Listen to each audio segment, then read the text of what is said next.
Majority Leader, any guidance?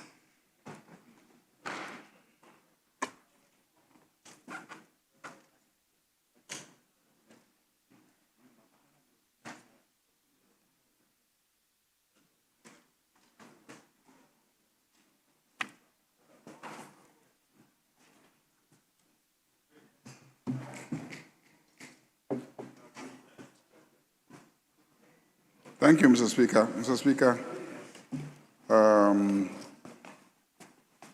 there's some understanding that before we resume commentary on the budget policy statement, we'll take a very short statement on the 65th anniversary of the greatest secondary school, And so it will be a very short one.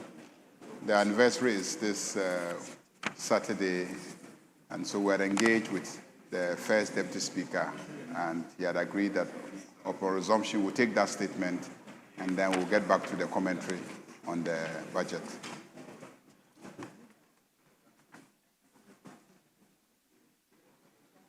Yes, Minority Leader. Speaker, the Majority Leader wants us to take a statement to celebrate the 65th anniversary of the school he attended. Speaker, that shouldn't be a problem. Save that these matters are discussed by all parties in the scheme of affairs. Mr. Speaker, I have been informed by my colleagues in leadership that the only matter that came up was Honorable Reverend Helen Adjuan-Toso's statement to celebrate World Children's Day. So that's what they know. But Mr. Speaker, he is the leader of the House, our primus. If on an occasion like this, he wants us to say a word or two to honor the school that has made him who he is today, is something that this side of the House will not oppose. Therefore, the prayer as prayed be granted, except that soon thereafter, we may have to take Honorable Adjuan-Toso's statement. Okay, then we'll come back.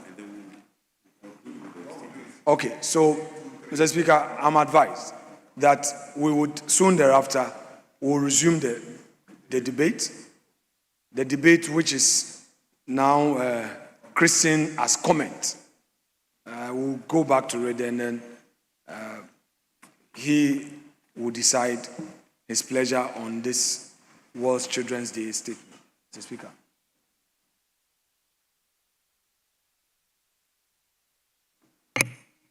Honorable members, from the brief I have, it is the statement by the Reverend Honorable Helen Adjuan-Toso, the Member of Parliament for Karachi West, to celebrate the World Children's Day. That should be on now. Only the Majority Leader just requested that a statement be made about his, I don't know, that is his senior high or secondary school, but what they gave me here is only about Honorable Helen Adjuan-Toso. So let's take that one before we come to yours. First things first, please. First things first. I haven't even seen your statement yet. The statement they will make on the school. Yes.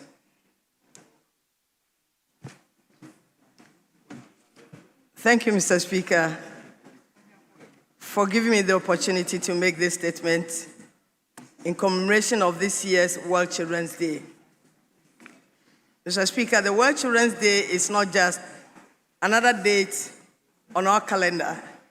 It's a global day set aside to emphasize the importance of promoting children's rights and welfare in accordance with the Convention of the Rights of the Child, which underscores the global commitment to protecting children's rights. Mr. Speaker, the Treaty on the Convention of the Rights of the Child came into force on 2nd September 1990 and remains one of the most widely ratified human rights treaty in the world. Mr. Speaker, the theme for this year's World Children's Day is My Day, My Right, focusing on amplifying children's voices and ensuring that their rights are recognized and upheld. The theme reminds us that children are not only passive objects of care and policy, but active holders of rights, voices, dreams, and ideas. Too often, Mr. Speaker, children speak, but they are not heard. They express concerns, but are not taken seriously oftentimes. Yet they are the truest mirrors of our society's success and failures. Mr. Speaker, as leaders, parents, guardians, and stakeholders, it is imperative that we recommit ourselves anew to creating a world where every child is safe, educated, healthy, valued, and given the opportunity to reach their full potential.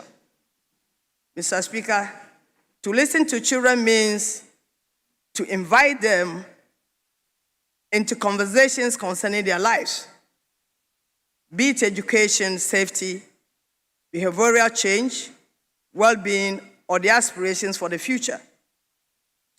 It calls for the creation of an environment where children are respected and protected and their rights supported in practice, not in words.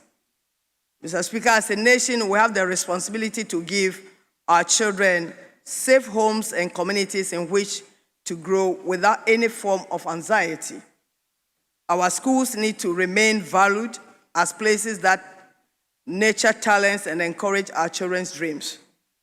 We must give a fair chance to every child, particularly the most vulnerable, those with special needs, those living in disadvantaged rural and urban communities, and those children living in poverty, which is not by their making.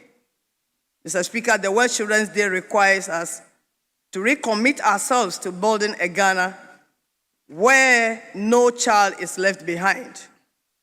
It calls on us to move beyond just symbolic gestures and take real and sustained action through consolidating child protection systems, investing in quality education, ensuring access to health care, ending harmful practices, and amplifying the voices of children in national decision-making. Right Honorable Speaker, I associate myself to the ideas of Mahatma Gandhi, who posited that the greatness of any nation is measured not by its wealth or power, but by how well it protects its children. Let us rise to this responsibility with compassion, courage, and undeterred dedication. Let us listen to our children, not just today, but every day, and work continually to safeguard their rights, their well-being, and their future. It is indeed a clarion call to action for all of us to help amplify the voices of our children and stand up for the rights of every child. Right Honorable Speaker, may we on this day join voices around the world to emphasize the importance of promoting children's rights and welfare in accordance with the Convention on the Rights of the Child, which underlines the global commitment to protecting children's rights. Thank you, Mr. Speaker, for the opportunity. Comments. How many minutes per person? 2 minutes? 2 minutes. Yes, please. Thank you, Mr. Speaker, for giving me the opportunity to have a comment on the statement ably made by Honorable Ntoso. The right of children, Mr. Speaker, is a very laudable one that we should continue to remind ourselves. Mr. Speaker, whilst we are looking at the right of children, we want to appeal that parents should actually give listening ears to their children. It is very interesting when you interact very well with your children, the sort of things they come up with. You will be a happy father. So parents should actually have time and have conversation with their children, despite the challenges of the world.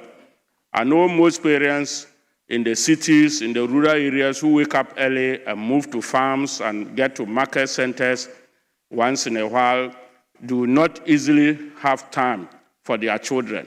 But if we have time for children, the interesting things that they tell you, suggestions they propose to you as a parent, you will tend to like them. And in the long run, they will fit in a society that we all deserve and like to see. Much as we are talking of their responsibility, children who are listening to us this day, please know that apart from your right, you have responsibility to listen to your parents and to also do your homework. You have a responsibility to continue to attend school, to do the right things in school, so that your parents will also love you. And in the end, we'll get a better world for all of us. Mr. Speaker, to this, I'm grateful for the opportunity. Thank you.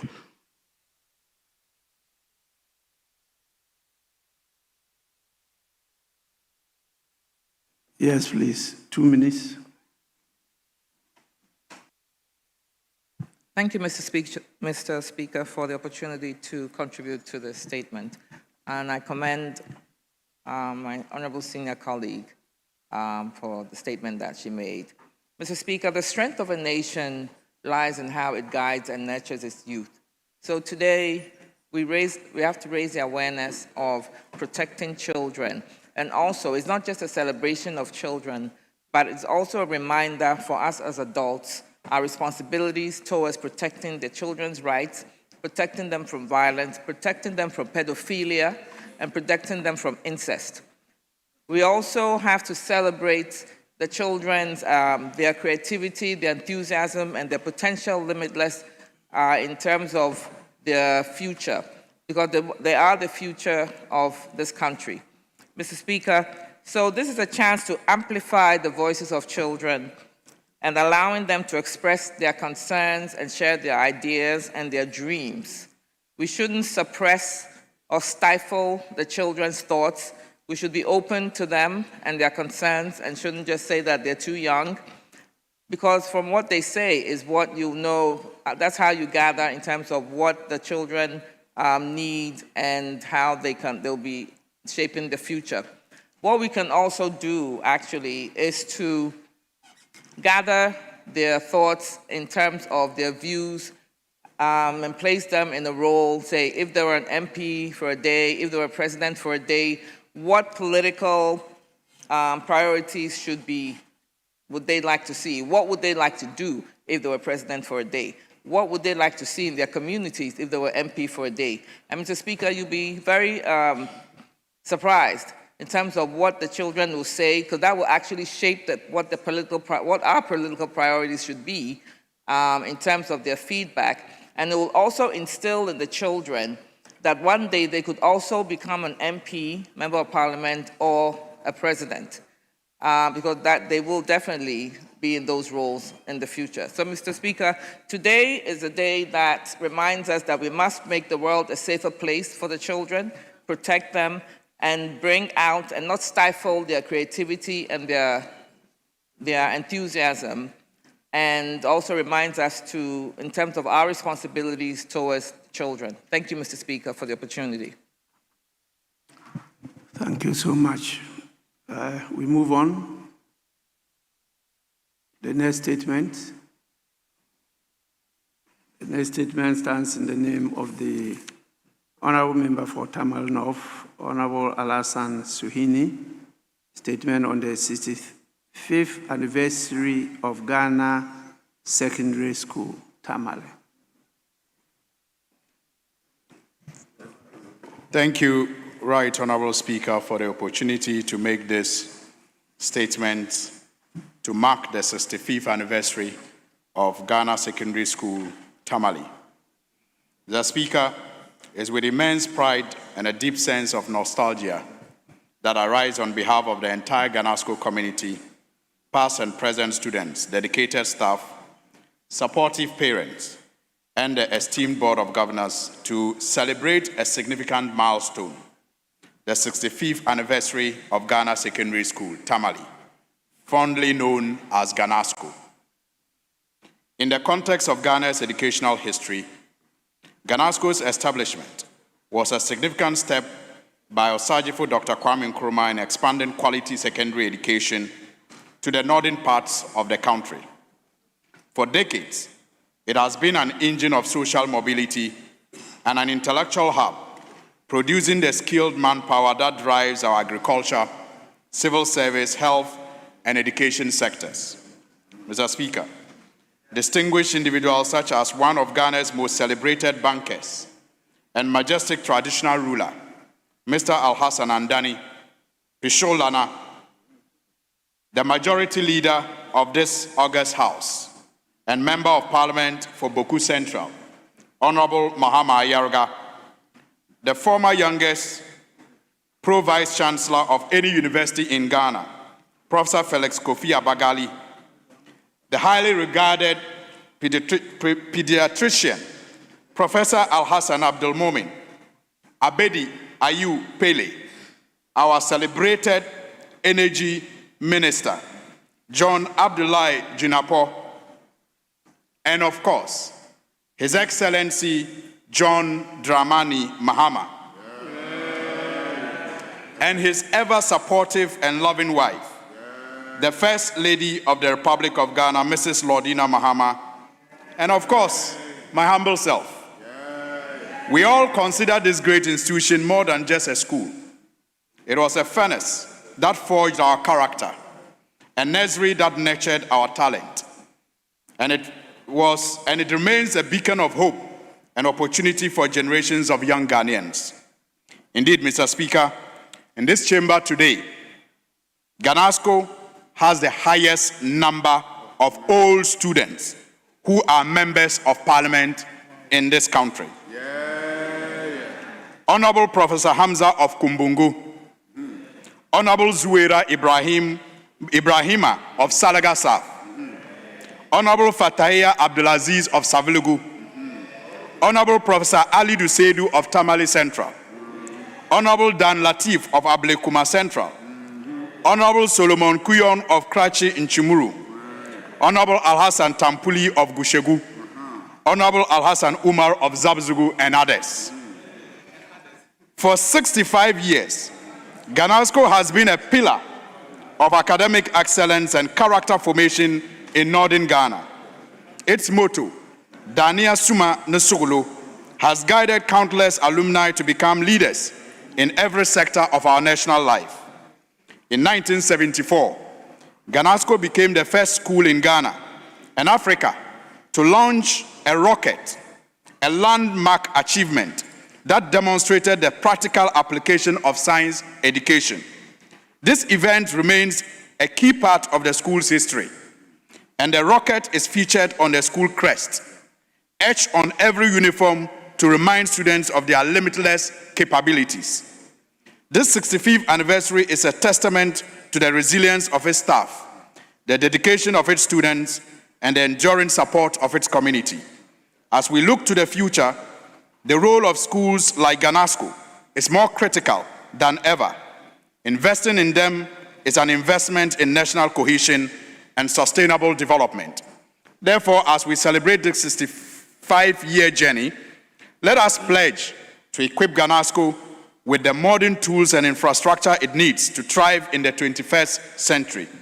This weekend, Mr. Speaker, when we gather on the school compound, His Excellency the President will commission an ultra-modern science laboratory and cut sod for the construction of an AstroTurf and other infrastructure facilities. I congratulate Ganasco and wish it greater heights in the years to come. I also call on alumni, both home and abroad, to continue supporting their alma mater. Let us acknowledge the tireless efforts of the current teaching and non-teaching staff who carry the torch forward. And when you see the beautiful buildings in Ganasco that are painted for this anniversary, thank the majority leader of this House. Thank you very much, Right Honorable Speaker. Yes, honorable members, 2 minutes each, commentary. Yes. Thank you so much, Right Honorable Speaker, for the opportunity to comment on a statement ably made by Honorable Alasan Soyini on our great alma mater. Mr. Speaker, Ganasco is one of the progressive and greatest secondary schools you have in this country. In the northern sector, it is the #1. Although Tamale Secondary School students or alumni see Ganasco as their rivals, we see them as mentees. Mr. Speaker, I'm here, and we don't see you as equals at all, so you can't be rivals at all. The gap is too wide. Don't go there. Mr. Speaker, I'm guided. Mr. Speaker, indeed, Ganasco has made a significant contribution to the human resource of this country. Honorable Alasan Soyini has already mentioned a number of great people that have been produced by Ghana Secondary School, including His Excellency John Dramani Mahama and the First Lady, Mrs. Lodina Mahama. Our great leader has been mentioned as one of the alumni and many others. Mr. Speaker, Ganasco has nurtured and shaped the life of many great academicians and great people in this country. Mr. Speaker, I remember our days when we were in Ganasco. We had very great teachers who tried to put us in the right direction. Although we saw them as wicked teachers, but I can tell you that today we appreciate them.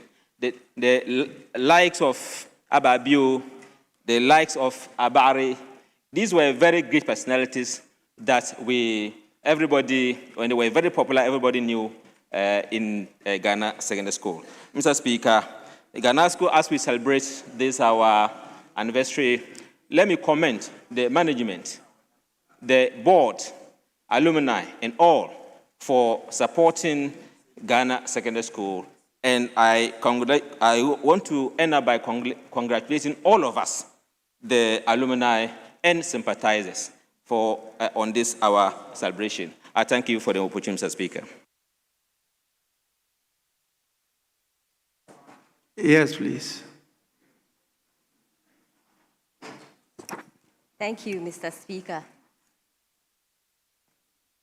Speaker, I rise to add my voice to this important statement made by my senior colleague, Honorable Sohini. As a proud old student, I rise with gratitude. Ganasco is not just a secondary school. It is an institution that has shaped Northern Ghana's education and leadership journey for 65 years. It has molded generations through discipline, character formation, and academic excellence. Mr. Speaker, for 65 years, Ganasco has given hope to children from all walks of life, especially those who might otherwise have been denied access to secondary education. Today, its impact is evident in this chamber, where Ganasco proudly stands as the secondary school with the highest number of sitting members of Parliament. That is a legacy of national significance. Thank you. As we celebrate this milestone, it is important that we also look forward. Ghanasco needs renewed investment in modern classrooms, science and ICT laboratories, dormitories, and a safe learning environment to prepare our young people for the demands of today's world. Mr. Speaker, I join the call for stronger support for alumni, policymakers, and stakeholders. I congratulate the headmaster, staff, students, and the entire Ghanasco community for sustaining this legacy. Long live Ghanasco, long live Ghana. Thank you, Mr. Speaker, for the opportunity.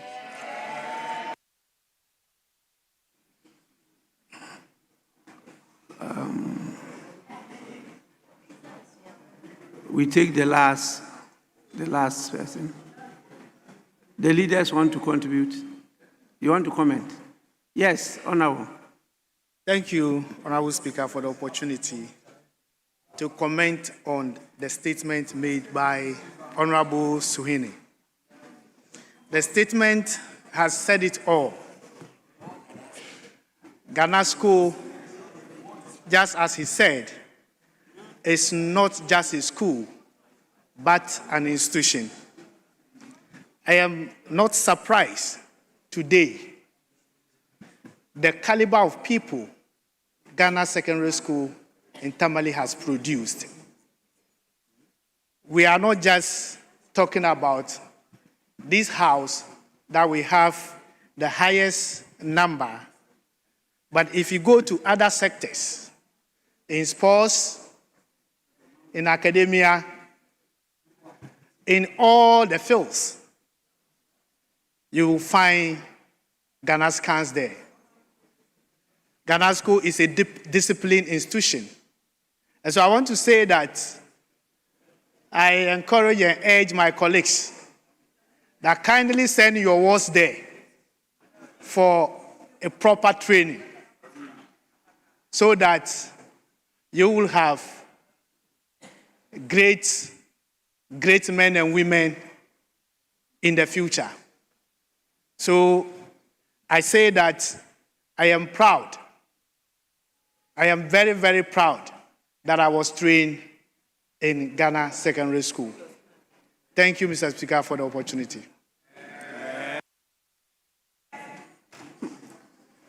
Yes, there's one other member. Yes. Thank you very much, Right Honorable Speaker. Right Honorable Speaker, I just rushed from the office and I'm a little disappointed. First of all, let me commend the maker of the statement. But Speaker, I'm disappointed that when he was making the roll call, my name was omitted. Mr. Speaker, I'm a proud member, a proud old student of Ghana Secondary School. Right Honorable Speaker, our president, the current president, was 1 year ahead of me. Mr. Speaker, Her Excellency, the First Lady, was my year mate. So, Mr. Speaker, I want it to go on record that I am a proud member of Ghana Secondary School. Mr. Speaker, I had my sixth form education at Ghana Secondary School between 1977 and 1979. And Mr. Speaker, this comes too close, the praising of myself. But I was one of the best students during that year. Speaker, during our time, there were only 2 sixth form schools in the northern region, just 2 secondary schools, Tamale Secondary School and Ghana Secondary School. And Mr. Speaker, I'm happy to inform you that in 1979, Ghana Secondary School beat Tamale Secondary School during the sixth form, the A-level examination. Speaker, Ghana Secondary School, not that year alone, but I'm being specific. I'm being specific, and I want...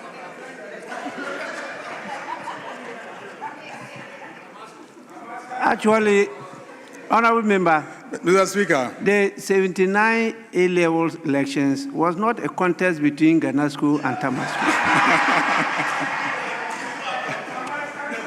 It's not a football. Mr. Speaker, the competition then was so stiff, and we were always competing with Tamale Secondary School. So if and all those years Tamasco had better results, you only won in 79, you shouldn't be mentioning it.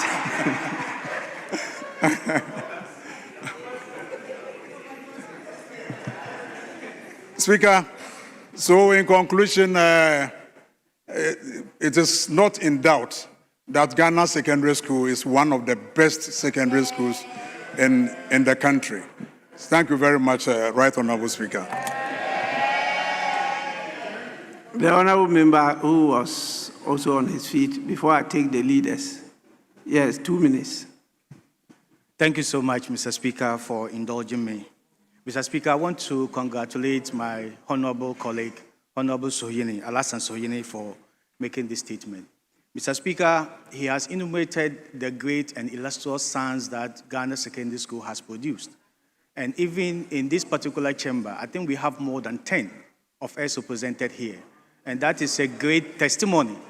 And that is a great testimony to the vigilance and the discipline of training that we went through as students. Mr. Speaker, it was not just about the manner and caliber of people that we have and the quality of training that we went through. GHANASCO also provided the opportunity for social bonding. Mr. Speaker, the first family attended GHANASCO and met there.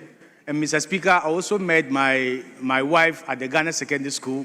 And I can mention several other colleagues who have met their better halves at Ghana Secondary School. So it's not just about the discipline and then the level. The Speaker, it was not just about the discipline and then the quality of academic training that we went through, but it provided an opportunity for social bonding, and we have always great families and have been motivated by our better half to do better. And Mr. Speaker, you are one of the best speakers we've had in this country. And I'm just wondering whether your wife is also a former Ghanascan. Mr. Speaker, I take this opportunity to invite you, if you are free, to participate in our activities this Saturday. I wish to thank the administration and then the students of Ghana Secondary School for bringing this school this far. Thank you so much for indulging me, Mr. Speaker. Minority Leader.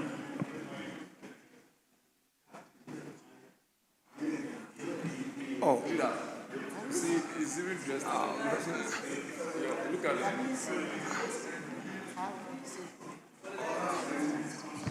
Mr. Speaker, let me thank you for the opportunity to add my voice to the statement on the floor, ably read by the Honorable Alassane Sohini, celebrating 65 years of his alma mater. Mr. Speaker, each one of us here is a proud product of a secondary school. When it comes to that debate, it will be an endless debate. And down south, St. Augustine's, where I attended, will always be debating Mfansipim and Adisada as to which school is superior. It comes therefore without doubt that today, Mr. Speaker, you, a proud product of Tamale Secondary School, and I know Honorable Haruna Idrisu himself of the Tamale stock. these Ganasco people, Mr. Speaker, just their 1979 win, they want to rub it in. Mr. Speaker, you should have hesitated in admitting the statement, knowing what was ahead. But Mr. Speaker, as Democrats as you are, you want them to have their day. Mr. Speaker, one thing I pick from this is that our formative days in our various secondary schools are days that we must be very proud of. The teachers who played important roles in our lives. This is a 276-chamber parliament. Each one of us has had the benefit of secondary education. So it's a moment to celebrate public secondary education in our country. And surprisingly, parents would pay huge monies for primary JHS education for private schools. But when it gets to secondary school, they take their children to public schools. So it tells you that there is something that our teachers in public schools are doing that gets every parent wanting their son or daughter to be a beneficiary of public secondary education. So, Mr. Speaker, whilst our friends are celebrating this day, let me also take the opportunity to congratulate all teachers in public schools for what they've done for Mother Ghana. At least they have made it possible for this chamber to be populated by their own products. As for the aspects of the submission that Ganasco all students are the highest in this chamber, Mr. Speaker, it's a matter for another day. I will not contest it now, but I have my serious doubt. But because many of my good friends in this chamber, as I can see, are from Ganasco, I will let them have their day. So, Mr. Speaker, let me congratulate them and wish them well and many accomplishments. Thank you so much indeed. Majority Leader. Thank you very much, Mr. Speaker. Mr. Speaker, in the spirit of reconciliation, I want to share my time with the Honorable Minister for Education, who is the host MP for Ghana Secondary School. But unfortunately, he never benefited from the very good teaching that Ganasco offers. Mr. Speaker, I have very fond memories of Ganasco as a secondary school. But to tell you the truth, when I was choosing a secondary school to attend, my first choice was Tamasco. My first choice was Tamasco because at that time, the headmaster of Tamasco was my uncle, Alhaji Belko. That was the only reason. That was the only reason. Mr. Speaker, that was the only reason that my uncle was the headmaster of Tamasco. But my father had attended Ganasco.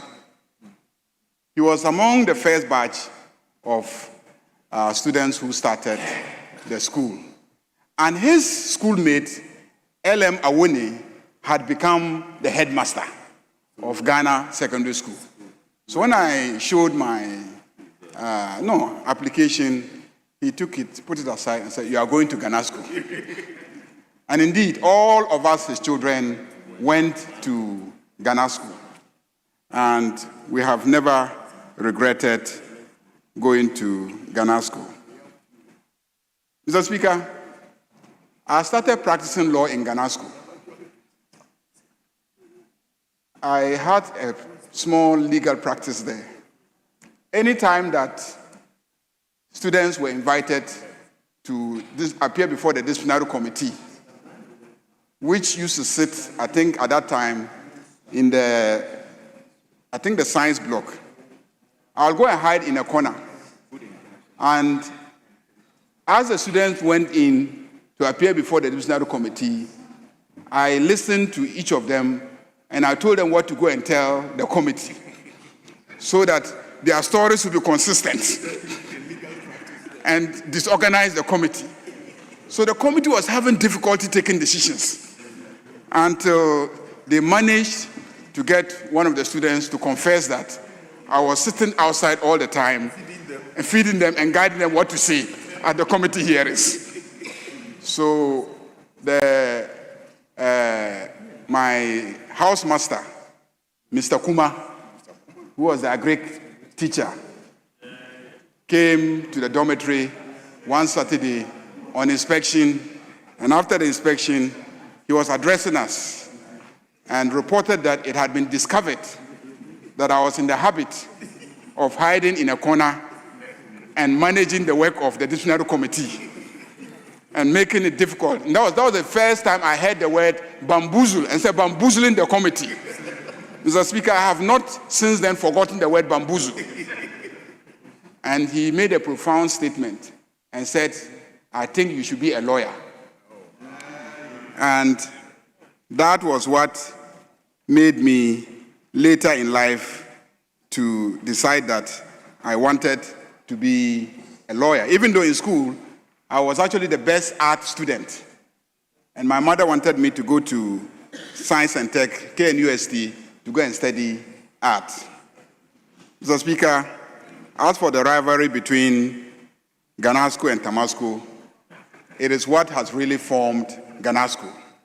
That we pride ourselves with being small, but having higher quality. Small, but having higher quality. Mr. Speaker, when we talk about performance in O-level and A-level, Tamasco will always sit many students. Yes, the story of Ganasco is never complete without talking about Tamasco. And Mr. Speaker knows that, and the Minister for Education also knows that.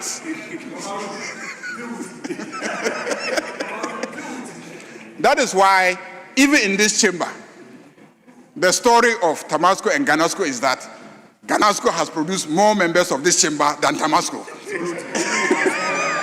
Even with our small numbers. The only thing we haven't done is to get a speaker. Honorable Majority Leader, you know that what you were doing in Tamasco was not practicing law. You were practicing something else. Exactly what you are doing on this floor.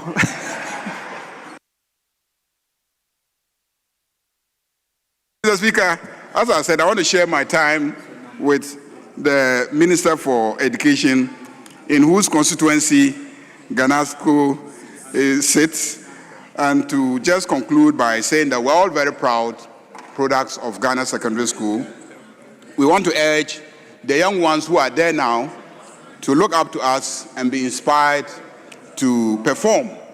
If all the secondary schools in Ghana, both the international schools and the grade A schools, if among all of them, in this chamber, a school as small as Ghana Secondary School has produced the highest number of members of parliament, then those who are there in that school today should be inspired and to know that the sky is the limit. Mr. Speaker, on Saturday, we will all be there, led by the President and the Education Minister, to join them to commemorate the 65th anniversary of the school. Thank you, Mr. Speaker. Well, Minister for Education, I'm sure you will educate them about the statistics because they got it wrong. Mr. Speaker, I should thank the Honorable Sohini, Member of Parliament for Tamale North, for leading the observation and celebration of the 65th anniversary of Ghana Secondary School, Tamale, which without any debate has produced the first gentleman of the Republic in President John Dramani Mahama and the First Lady, Mrs. Lodina Mahama, and many other personalities who have served these countries in various ways.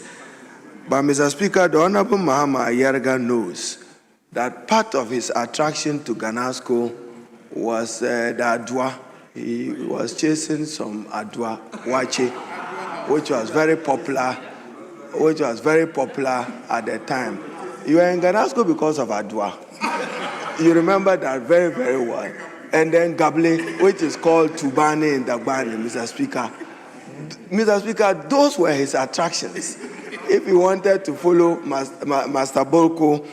But Mr. Speaker, on a more serious note, we used to refer to Ghana Secondary School as Kuko Middle, a kind of middle school, Mr. Speaker, if you recall.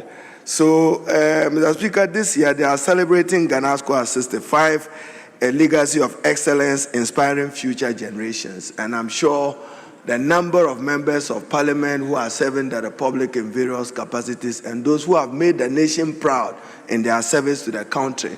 But Mr. Speaker, the Honorable Minority Leader raised a significant issue which should guide our debate forward when he made reference to Mfansipim and Adisadal and St. Augustine. I will even add Presec and Motown Achimota. Mr. Speaker, the rivalry of these institutions have been healthy and competitive. And in that healthy competitiveness have allowed them to strive even for greater excellence. But we need to have more of those categories of school. But Mr. Speaker, it also gives a poignant position of how late education arrived in northern Ghana. Today, Mfansipim is celebrating 150 years. Ghanasco is celebrating next year, 150 years. Ghanasco, 65 years.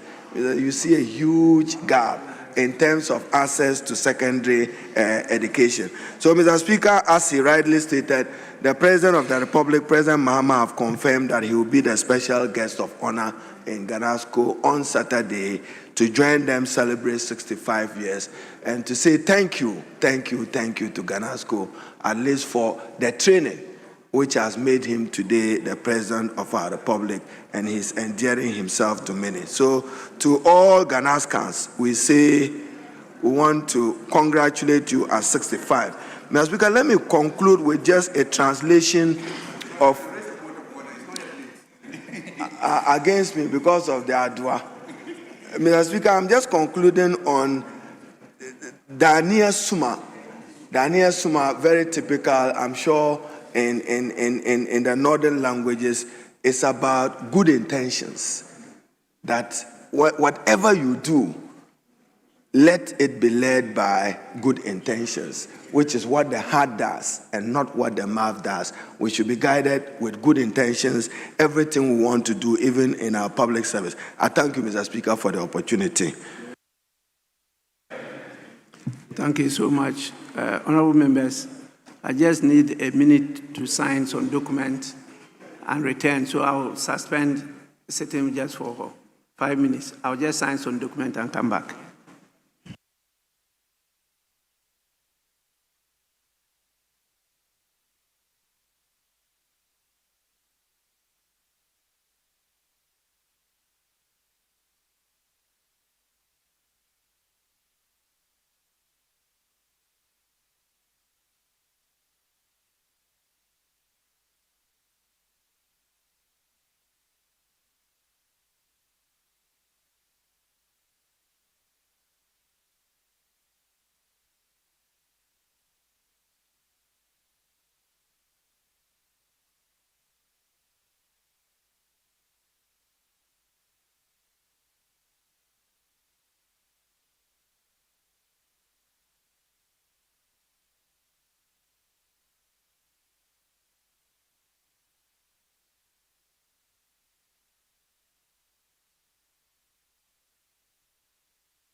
Mr. Speaker,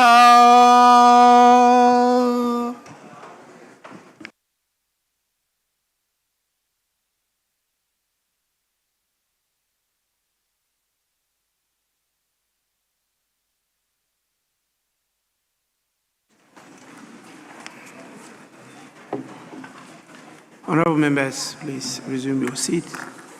I think it's now time for us to move to the comments on the budget statement. Yes? Mr. Speaker, perhaps if you would grant me leave. Mr. Speaker, I just noticed that the Ministry of Roads, Road Fund, if all ports have been set up, it's almost a year, and Road Fund Board has no board. Mr. Speaker, I would raise it at the right time, but I felt that contractors that are supposed to be paid. No, but this is a legal matter. Contractors who have been on roads working are not being paid because the road fund has no board. Mr. Speaker, this is a reset government since January. You are out of order. Very well, Mr. You Speaker. are out of order. Mr. Speaker, very well. I'm Mr. sure Speaker, you've ruled. He doesn't need to you've talk. had your say. Mr. So Speaker, please. you have ruled. He has to sit down. Mr. Speaker, you have ruled. Let's move on. Let's move on. You've ruled on this matter. It's okay. Let's move on, please. But there must be a board. I'm told 3 from each side of the House have already had the opportunity to comment on the statement. We'll move on to the 10 of Hochul's side.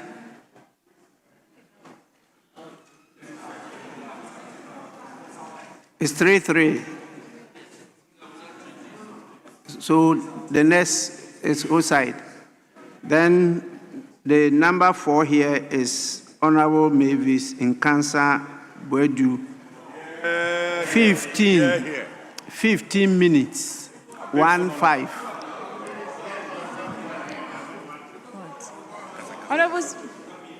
Honorable Speaker, thank you for the opportunity to add my voice to the budget statement and economic policy of the government of Ghana for the year 2026 financial.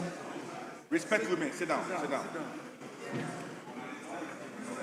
Mr. Speaker, I would like to join other colleagues in thanking the Finance Minister for coming to this House to present the 2026 budget on behalf of government.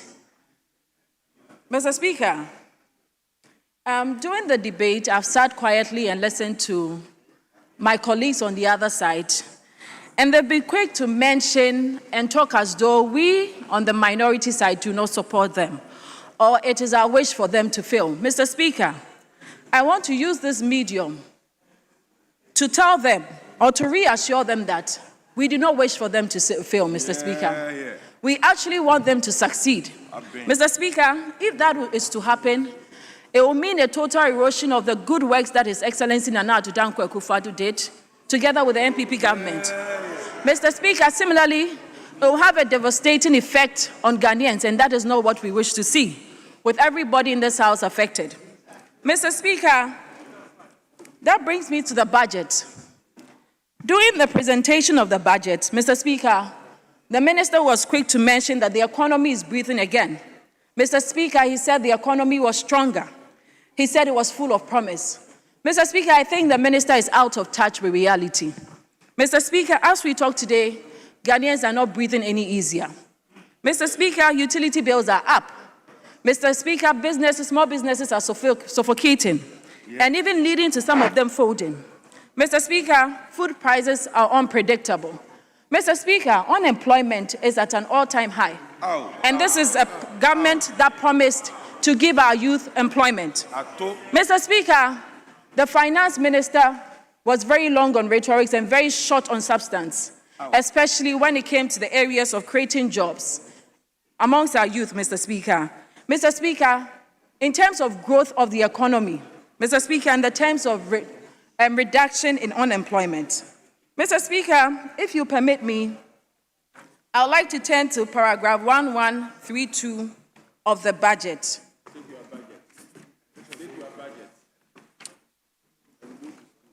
Mr. Speaker, and it reads, to scale up food security and agro-industrial value chain. Sorry, Mr. Speaker, 1132, to unlock round-the-clock productivity, export, and decent jobs under the 24-hour economy. We are providing an allocation of 110 million. Just 110. In 2026 for the implementation of the 24-hour economy program. Mr. Speaker, this will be leveraged with GIF, DBG, and private capital to keep financing largely off the sovereign balance sheet. Mr. Speaker, a meager 110 million allocated for the most touted 24-hour economy program. Mr. Speaker, I want to ask the Finance Minister and the President, what exactly is this amount going to be used for? Mr. Speaker, during the electioneering period, the President was quick to tell us that he was going to cure the problem of unemployment. So then it was our hope that this 24-hour economy with the 3-shift to 1-job system will cure it. Unfortunately, that is not the case. Mr. Speaker, they mentioned that was to boost employment. We are not seeing that. Mr. Speaker, my question today is that what is the 110 million Ghana cedis allocation going to be used for? Mr. Speaker, is it to interrogate areas where we need the 3-shift system? Mr. Speaker, with countries and areas that have been very successful with the 3-shift system, it is based on demand. I want to find out, have we already done that assessment? Mr. Speaker, I ask again, have we already done that assessment? No. You ask the NDC, They don't. and the majority, and they are quick to tell you we are starting with DVLA. Mr. Speaker, I want to put on record that it started during the MPP's era. Mr. Speaker, I can state on authority, I was in the Ministry of Foreign Affairs, and we started with the 3-shift system because there was demand for more passports. So then the 8 hours wasn't cutting it. So what we did was to do the 3-shift system. So if the NDC is telling us that with the most touted 24-hour economy program, that is the only thing that they can do, then they misled Ghanaians, Mr. Speaker. Mr. Speaker, I want to find out, is it to incentivize the private sector? I know we heard communicators from the NDC side promise that there will be incentives for the private sector for them to carry this initiative. Mr. Speaker, is that the case? Is this 110 million going to be used for that? Mr. Speaker, I've always said that it is not up to government to engage or to employ the entire population. You have to create that enabling environment for the private sector in order for them to create employment for you. Unfortunately, we haven't done well in creating that enabling environment for the private sector. I put it to this government to do better. Mr. Speaker, during the electioneering period, they mentioned that there was going to be some tax breaks. There were going to be tariff reduction in order for the private sector to carry this. We don't see that happening. Mr. Speaker, when the President attended this house during the first State of the Nation's address, he mentioned that his minister was going to shed more light on this 24-hour economy program in their first budget. Unfortunately, we found zero expression in there. They were quick to say it was going to be in the 2026 budget. Unfortunately, that is not the case. Mr. Speaker, whereas Nana Addo Dankwa Akufo-Addo during his first year, he created over 1 million jobs, Mr. Speaker. Yes, and it was through the NAPCO. It was through NAPCO. Yes, 1 million is on record. You can find out from the Ministry and Employment platform. Mr. Speaker, through youth employment, Mr. Speaker, through the planting for food and jobs and likes, we did all that. Mr. Speaker, it looks as though the minority has been vindicated yet again. Mr. Speaker, I can say that it was a mere fancy campaign slogan. And the NDC had no plans of following it through. It goes to show that the Ghanaians cannot, and I repeat, Ghanaians cannot trust the NDC. Mr. Speaker, if you permit me, I also like to move to paragraph 1164 of the budget. And Mr. Speaker, it reads, to crowd in finance for women-owned MSMEs, we are providing another 401 million to the Women's Bank. Mr. Speaker, yet again another promise. Mr. Speaker, in the 2025 budget, an allocation of 51 million was made to this bank. Mr. Speaker, until now, we haven't seen any disbursement. We haven't seen any bank, but that was because To establish a bank in Ghana, you don't need less than 400 million. The minority pointed that out, and the NDC was quick to do a U-turn. It is not surprising now they've allocated 401 million Ghana cedis for the Women's Bank. Mr. Speaker, I think I'm right to say zero allocation was made during the 2025 budget for our women. Mr. Speaker, I want to suggest to the NDC if they'll listen to me. Listen. Mr. Speaker, the NDC, under the leadership of John Dramani Mahama, His Excellency, has only 4 years. Yes. Mr. Speaker, 1 year has already been exhausted. He has 3 years more. To establish a bank, I want to find out, are we going to put up the banks across the length and breadth of this nation, this country, all 16 regions? They have no idea. Or it's just going to be one bank? How do our women, Mr. Speaker, how do our women utilize these funds? If the minority will listen, the majority will listen to me. I would suggest that we set up a lending desk in already existing banks. Mr. Speaker, to ensure that all the women in this country can access it and also utilize it. Mr. Speaker, our women from KJTIA to Mokola are depending on this. Yes. And as I said earlier on, we support a noble cause. Mr. Speaker, we support anything and everything that will uplift the women of this country. But Mr. Speaker, what we will not support is another Yenchendi agenda. Mr. Speaker, we saw it with SADA. We saw it with JIDA. We saw it with the Brazil 2020 Brazil fiasco. Mr. Speaker, I saw photo bars branding and the likes. We do not want the same thing to happen with this women's bank. Not at all. His Excellency John Dramani Mahama has promised, and we will make sure that he walks the talk. We ensure that he will provide the banks for our women because they are deserving of these funds. Mr. Speaker, that will bring me to the recent increment increment in salaries for public sector, the public sector workers, Mr. Speaker. Mr. Speaker, we saw a 9% pay increment for the public sector workers. Mr. Speaker, the majority is quick to support it with inflation. Mr. Speaker, unfortunately, that is not transcending into the market. We do not see any reduction in prices. Mr. Speaker, whereas the public sector is seeing an increase of about 9%, foot soldiers who happen to find themselves at the Jubilee House under the fancy name of presidential staffers are seeing a whopping 67% pay raise. Are we trying to tell our nurses, our teachers, our public servants that they are not important? Mr. Speaker, as we speak, as of 2024, DCs were receiving 5,000 Ghana cedis. That has also been increased to 35,000 Ghana cedis. Are we telling our the public sector that they do not matter? I think that is the information the NDC is trying to communicate. Mr. Speaker, we have to do better. 150,000 nurses and teachers are at home because this government claims that over $90 billion in our budget cannot absorb them. Is this the promise of jobs? I do not think so, Mr. Speaker. As I said, the NDC has to walk the talk. Mr. Speaker, I want to state on record that even during COVID, we did better. While the whole world had come to its knees, with Ghana not exempted, we did double digits in pay salaries, increment in salaries. Unfortunately, the NDC is doing 9%, and they want us to praise them. It is not enough. Mr. Speaker, in closing, I want to state that the budget was uninspiring, Mr. Speaker. It smacks of joblessness. Mr. Speaker, it is growthless. Mr. Speaker, it is hopeless for the ordinary Ghanaian. Mr. Speaker, with that, I will say thank you for the opportunity to contribute to the budget. Thank you. Wisdom.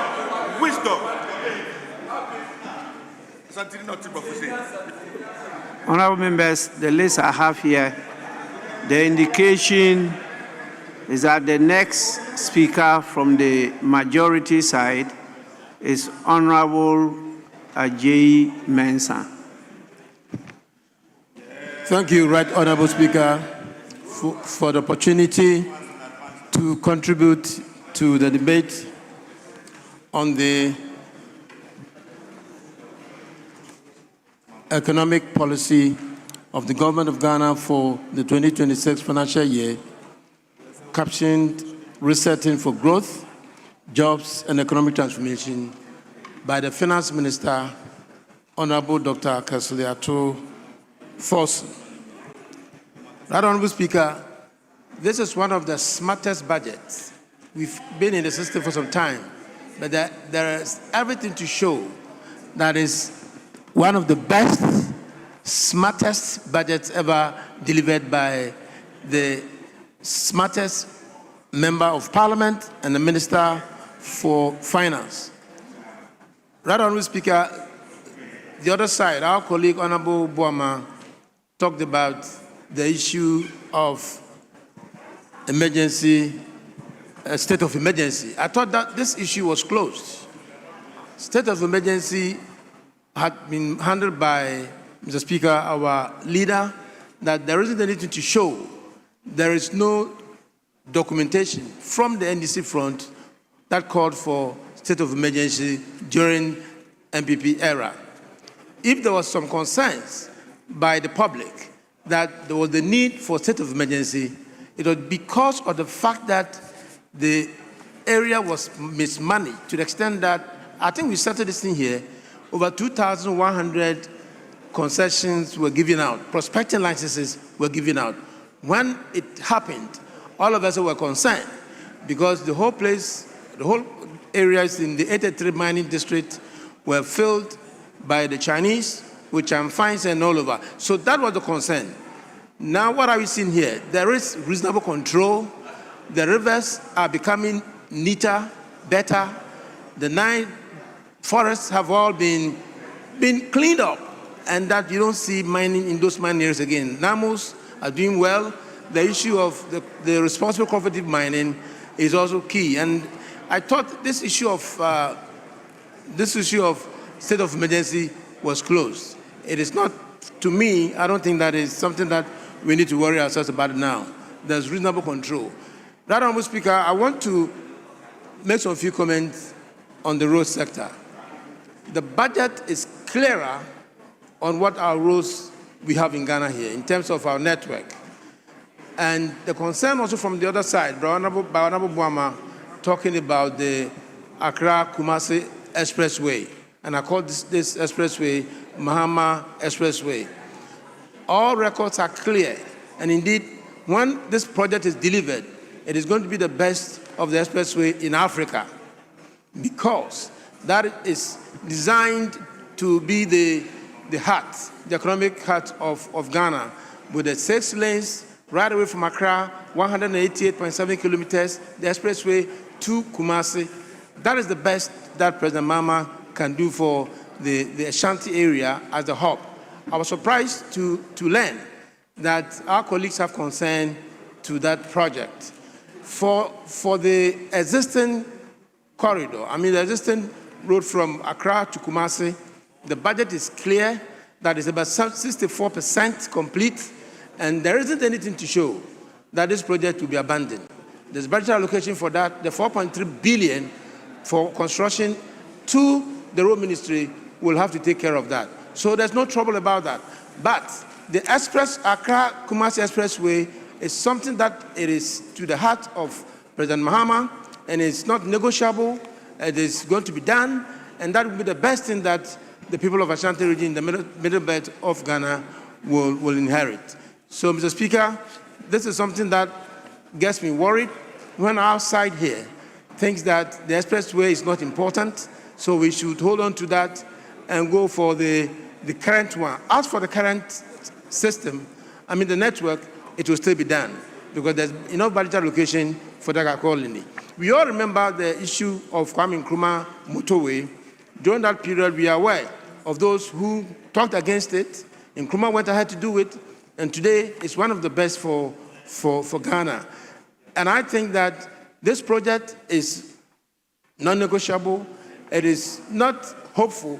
It is the determination of President Mahama to get this happen. So we expect our colleagues, particularly from our colleagues in that area, to support it and support that it gets better. Honorable Speaker, when we check through the budget, it is the first time, at least from my understanding, the first time that a budget has been presented that gives clarity to the road sector. It gives clarity to the road sector in terms of the highway, national highways and corridor roads, in terms of the urban roads, in terms of the feeder roads, and many more. And more importantly, Right Honourable Speaker, is the big push. So you realize that in the budget, it is very much clear. It talks about the national highway and corridor project. And there we talk about the Accra-Kumasi Expressway. This expressway that I call Mahama Expressway is a 6-lane, Mr. Speaker, road that leads to Kumasi right from Accra with 8 interchanges. And the 8 interchanges, we have the Accra hub, we have the Samankase, we have Adesso, we have Ofuase, we have that Lake Bosonche and that of Kumasi. I have every evidence, every reason to be happy. Right Honourable Speaker, I am from Ofuase, my father is from Ofuase, and the last time I went to Ofuase, there was clear happiness in them that, AJ, you must make sure that Mahama doesn't get back from what his promises. It should happen, and I promise them that President Mahama is determined, NDC is determined to give them that route. That is the shortest. Right Honourable Speaker, this corridor is going to provide about 30,000 jobs for our people. And apart from the fact that there is going to be the 8 lanes, there are also 3 bridges. 3 bridges that will cover the Bream and Pra rivers. Right Honourable Speaker, apart from that, there's going to be two toll plaza, one in Kumasi and one here in Accra. And also 4 service areas where there will be restaurant and sport halls and all those. So, Right Honourable Speaker, this project is something that I think that the other side will commend President Mahama and request that let it happen and let it happen properly. I did make mention on the fact that the budget is one of the smartest and much clearer piece that provides details to our roads. We also talked about urban roads. Even for the highway corridor, we talked about apart from the Accra-Kumasi Expressway, we have the Eastern Corridor road. So, Mr. Speaker, the Eastern Corridor roads are clearer. Dodo Pepaso and Damanko is there, it's about 64%. Right Honourable Speaker, then you come to the Tekanita from Elibo Grand Quanta to Takoradi. This project is about 72% completed. Then we come further down and we talk about the bridges. Mr. Speaker, 50 bridges, the budget made provision for 50 bridges, and the locations are all defined and clarified. So there's no ambiguity. This is a budget that is devoid of innuendos and sarcasms. Because in the past, year of Roads 1, year of Roads 2, year of Roads 3, and nothing happened. This situation now is much clearer. So there isn't anything like the sarcasms and so on. It's much clearer. Right Honourable Speaker, the 50 bridges are clear, and budgetary allocations are made for them, and we know where they are. We can just when you want to take 2 of them, you have the Volivo and Nikwe rivers on the Tano River. Right Honourable Speaker. Then there is also the clarity on feeder roads. 1,000 kilometers of roads is dedicated to the rural areas, connecting the agriculture areas. And I think the World Bank is giving support for that, and 820 million Ghana cedis have been dedicated to that. It is so smart, it is so organized, such that when our rural areas have their roads sorted out, that is the economic benefit. Right Honourable Speaker, there is also this issue of the 3 billion that is allocated for 166 constituencies. I call these roads Ekwan Nkete. The Ekwan Nkete, Mahama Ekwan Nkete are those Ekwan Nkete that connect the rural areas, 10 kilometers, 10 kilometers, 10 kilometers, that will do the trick. And the budget allocation has been provided for the Right Honourable Speaker, 3 billion. It is clearer. It is much easier for all of us to know that 4.3 billion has been dedicated for the ministry. And that is where your concern, your road, the Accra-Kumasi road, will be sorted out. You have all the bypasses and all over. That is good. It will still be done. But the priority, Right Honourable Speaker, is the Accra-Mahama Expressway. Right Honourable Speaker, when we come further down, I need to be bailed here because the minority is there. The minority is there. Right Honourable Speaker, the feeder road situation is much critical. It connects to the agri-production areas. But of more important is the Adeso, Eche, Amanfron, bridge. That one will connect to the Afram Plains, where the food basket, the real food basket of the country is in there. So it will open up the area for commercial farming. That is more critical and that is more commendable. And we think that the other side should show appreciation. It is better, we support this, it is the best thing to go for. Right, Honorable Speaker, I was talking about the clarity of all the, so right now, you are from the highways, you come to the urban roads, you come to the feeder roads. But of more important to the situation, Mr. Right, Honorable Speaker, is the big push. 30 billion is dedicated for the big push. It is much clearer. The big push, we had previously 33 Yema projects. These projects, majority of them were those ones that were started by the MPP government. Year of Force 1, Year of Force 2, and Year of Force 3, and Year of Force 5. All these things are brought together, and 30 billion has been allocated for that, and it will be done. And by 2027, majority of all these roads will be captured.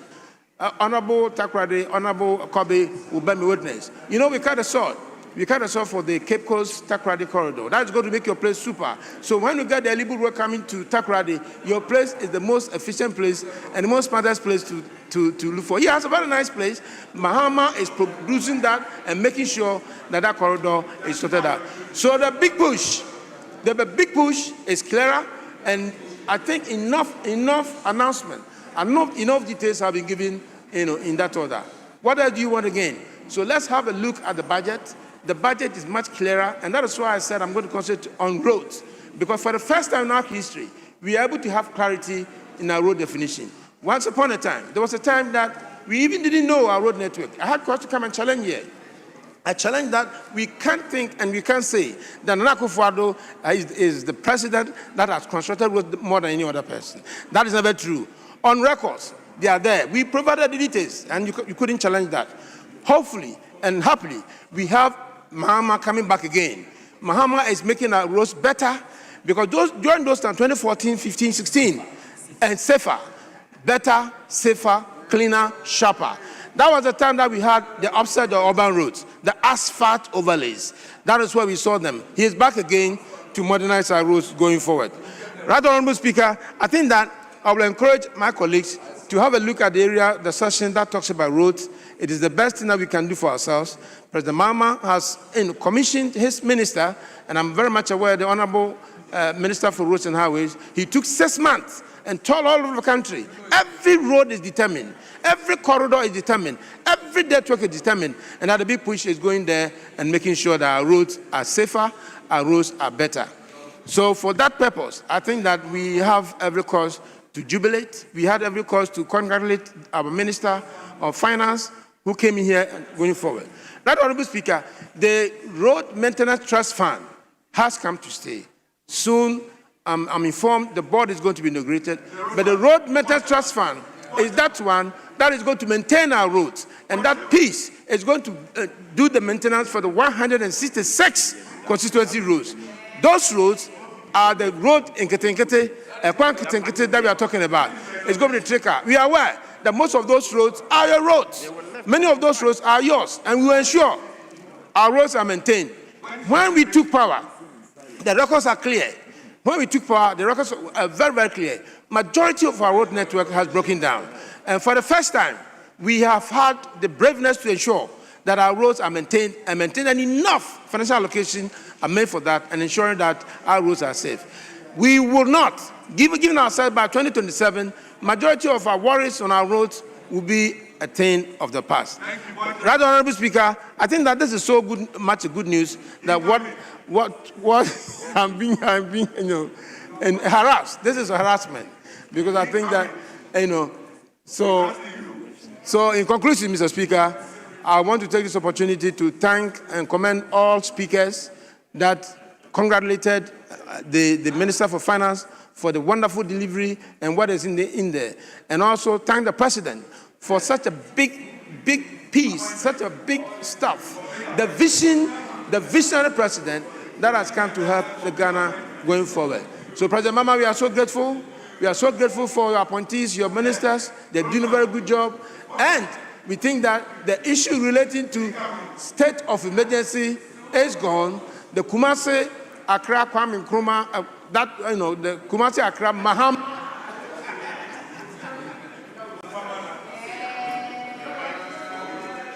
Honorable member, your time is up. Your time is up. Honorable members, we now listen to Honorable Francis Asensu Boache, 15 minutes. Thank you, Mr. Speaker, for the opportunity to comment on the 2026 budget presented by the Finance Minister last week on behalf of the President of the Republic, John Dramani Mahama. And I intend to address a wide range of issues. One, Mr. Speaker, violation of the Constitution and the local government framework. Mr. Speaker, my concern is fundamental. The Constitution and the local government framework, Local Government Act, are explicit on the governance arrangement of the District Assembly Common Fund. Mr. Speaker, the law is clear and it states, and I quote, utilization guidelines must be issued by the Minister for Local Government, Chieftaincy, and Religious Affairs in consultation with the Minister for Finance after the administrator of the District Assembly's Common Fund has presented a formula and after Parliament has approved that formula. Mr. Speaker, none of these mandatory steps has been satisfied. But in the budget, the Finance Minister has issued utilization guidelines and has unilaterally prescribed how district assemblies should use their common fund. Mr. Speaker, what it means is that if we allow this to stand, in effect, Parliament is joining the Finance Minister in breaching the Constitution and undermining the Local Government Act. Mr. Speaker, if there is any institution that should protect and safeguard our Constitution and the statutes that Parliament made, the Parliament made laws, then this is the Parliament itself. But unfortunately, we are likely to join the Finance Minister to breach the Constitution, should this stand. Mr. Speaker, beyond the legal violation, this approach of Finance Minister coming to Parliament to issue guidelines, use this percentage for 24-hour economic markets, this percentage for health infrastructure, this percentage for education infrastructure, weakens the philosophy of decentralization. Mr. Speaker, decentralization is supposed to empower local people. The whole business of decentralization is to allow the local people to make their own decisions, to identify their own priorities and plan for their own development. But this business of letting the Finance Minister to dictate is centralization, not decentralization. Mr. Speaker, it is not only unconstitutional, it is administratively regressive, and we must not allow that. Mr. Speaker, turning to the road sector, one theme is clear, and you can see from my friend, Honorable Ejay Mensah, that the Mahama administration is desperately attempting to match, or if you like, outperform the unprecedented record of Akufo-Addo in the road sector. It is the record that delivered 13,624 kilometers of road intervention in 8 years, as against 4,636 kilometers delivered by Professor Mills and Mahama administration put together in 8 years. Honorable Ejay Mensah was talking about bridges, interchanges, and other road interventions. No government in the history of Ghana has built more roads, has built more bridges, has built more interchanges than the President Akufo-Addo administration. That is a matter of record. Mr. Speaker, we from the minority have no difficulty at all for the present administration, the Mahama government, to emulate the record of the Akufo-Addo administration. We have no difficulty. But the right thing must be done. In fact, it shows the standard we set. So for you to be able to give priority to roads, it shows that you are copying our standards, and we appreciate that. But the right thing must be done. What we see selective and misleading capture of ongoing projects in the so-called big push. Mr. Speaker, whilst the current administration has captured some of the important roads, ongoing projects under the big push and in the budget of Fanko in Sawam, Kaswa Winiba Road, Tema Flower Road Project, Ashama Runabout to Atimpoku, there are a significant number of ongoing projects that this government has deliberately ignored in the big push program and in the budget, including, not limited to, Jine Sampa Road, Takwa Pristia Road, Accra Kumasi Highway, Atebubu Kwame Dansu Road, and Hinema Kokobin and Nyankwanta Road, and the Kumasi Mampong Road. Mr. Speaker, the Honorable Haruna Idrusu recently went to Kumasi, and he was complaining about the traffic situation in Kumasi. He thought Kumasi, being the second most important city in the country, should really have better roads. What the problem is the East government. Whenever NDC is in office, they ignore Kumasi roads. And that is the reason. During President Mills' Mahama administration for 8 years, no important road intervention was recorded in Kumasi, apart from a minimal intervention that happened in Aswase, all because they had an MP there. The problem is the NDC. Kumasi is a conurbation and a nodal city of Ghana. So when you want to tackle the transportation situation, you look at the spokes, the roads that lead into the city, and you also look at the ring roads. The inner ring road was done by President Kufuor. When NDC assumed office, they ignored the rest of the project. The posts, we did Kumasi Barikasu Road, Kumasi Sunyani Road. Kumasi Obuasi Road is under construction, but they have ignored it. Kumasi Mampong Road, procurement started before I left office, but they have ignored it. We did Kumasi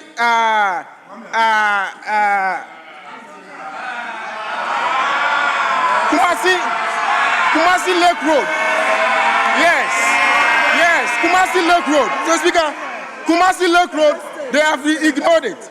So, Mr. Speaker, Honorable Idris Mahama, the problem with Kumasi is not because of anything, but because NDC continue to ignore Kumasi whenever they are in the office. Mr. Speaker, in place of this omission of roads in the big push program, they have hurriedly pushed together a list of projects without feasibility, without proper due diligence, and without realistic price assessment variations. Mr. Speaker, when projects are conceived in this manner, it's very difficult to deliver, especially within the time frame that this government has set for itself. They want to complete all projects by the end of 2027. That is not possible. They can't achieve that. Mr. Speaker, from the way they have listed the projects, for me, it appears more like a political listing exercise rather than a credible infrastructure program. Mr. Speaker, as I continue, I want to draw Parliament's attention to this troubling matter. As I speak, I've chanced on a document, a letter from the Highways Authority to the PPA, asking the PPA to approve a list of 63 separate projects, all under single sourcing. My concern is that when the minister was at this side of the house, he spoke passionately against the use of single source. Now that his position has changed and the Lord has blessed him, he's not a minister. The things that he campaigned passionately against, today he is supervising, he's presiding over one of the largest batches of procurement requests for single source procurement. Mr. Speaker, the irony is striking, the inconsistency is alarming, and the hypocrisy is amazing. It cannot be the situation that when your fortunes change, then your principles change. It's not good. It undermines the work we do as public servants, Mr. Speaker. Mr. Speaker, I want to come to the famous or infamous Kumasi Accra Expressway. Mr. Speaker, it is a question of prudence. This side of the House is not against the construction of a highway or expressway or motorway from Accra to Kumasi. In fact, the concept of a highway, expressway from Accra to Kumasi was first conceived, initiated, and started by the President Kufuor administration. That led to the construction of the Circle Taifa dualization, the Insawam bypasses, and the Insawam Apedra Highway, in Koko bypasses, and the Fumesra KNUST dualization. But when President Mahama and President Mills assumed office, for 8 years, not a single kilometer was added to that dualization project. In fact, the project was abandoned. It took President Akufo-Addo to revive the project and started interventions, bypasses in Osino, and Yinem, Inyiresi, and Konongo bypasses. The Ofanko in Sawam, which is currently underway, it's all part of effort to support that dualization, even including the Pokuasi interchange. Mr. Speaker, the logical thing to do was for this government to continue. But instead, once again, they want to abandon the project. And it's obvious from what Honorable J. Mensah was saying, that the primary consideration for them to abandon the road is for Mahama to start his own project and put his name on it. That is not prudence. That is waste. And we should not allow it to stand. It's self-centered. Mr. Speaker, earlier on, the president said that the project the duration of the project will be 3 years. They said that it will start next year and it will be completed at the end of the Mahama administration. That is less than 3 years. But later on, the minister came to say that they are now hiring a contractor, a consultant to do feasibility studies. If you haven't done feasibility studies, how do you know about the design? How do you know about the cost? How do you know about the duration? Funding is not even secured. You don't know about the procurement process. How can you determine the duration of the project, which is you claim to be 3 years? From experience as construction minister, I can tell you that if this project to become reality, it won't take more than 6 years to complete this project. Mr. Speaker, we all know that this Kumasi-Accra road is the most important trunk road in the country. A third of the Ghanaian population use this road. As we speak, the road in the state is in a state of disrepair. Contracts have been awarded for contractors to repair the road, to help people to commute freely. The minister has decided not to resource them. And the road is continuing to create problem, accidents, and affecting productivity and all that. But he doesn't care. Maybe because he doesn't use the road. The finance minister doesn't use the road. The president doesn't use the road. Many people who use the road, they go by air. People who are supposed to take decisions regarding this road, they go by air. And the ordinary Ghanaian who use this road are suffering. It is the time for the president and the minister and the finance minister to go on that road and see how Ghanaians are suffering. Mr. Speaker, regarding the Adosu Enche Amanfrom Road, It is a good project started by the Akufo-Addo administration. It will unlock the economic potentials in the Afram Plains. We support it. We started it. President Akufo-Addo started important discussion with the Korean president to seek the Korean fund to finance this project. I'm urging President Mahama to follow up on that, and we'll get the money to finance this project. Mr. Speaker, our concern is about legality. It's about policy integrity. It's about accuracy. And it's about fiscal prudence. Mr. Speaker, our duty as a House is not to rubber stamp unconstitutional provisions and endorse infrastructure wish lists that lack feasibility. Mr. Speaker, we believe in transparency, constitutional compliance, and value for money. Mr. Speaker, the minority will always stand for what is lawful, what is prudent, and what is in the best.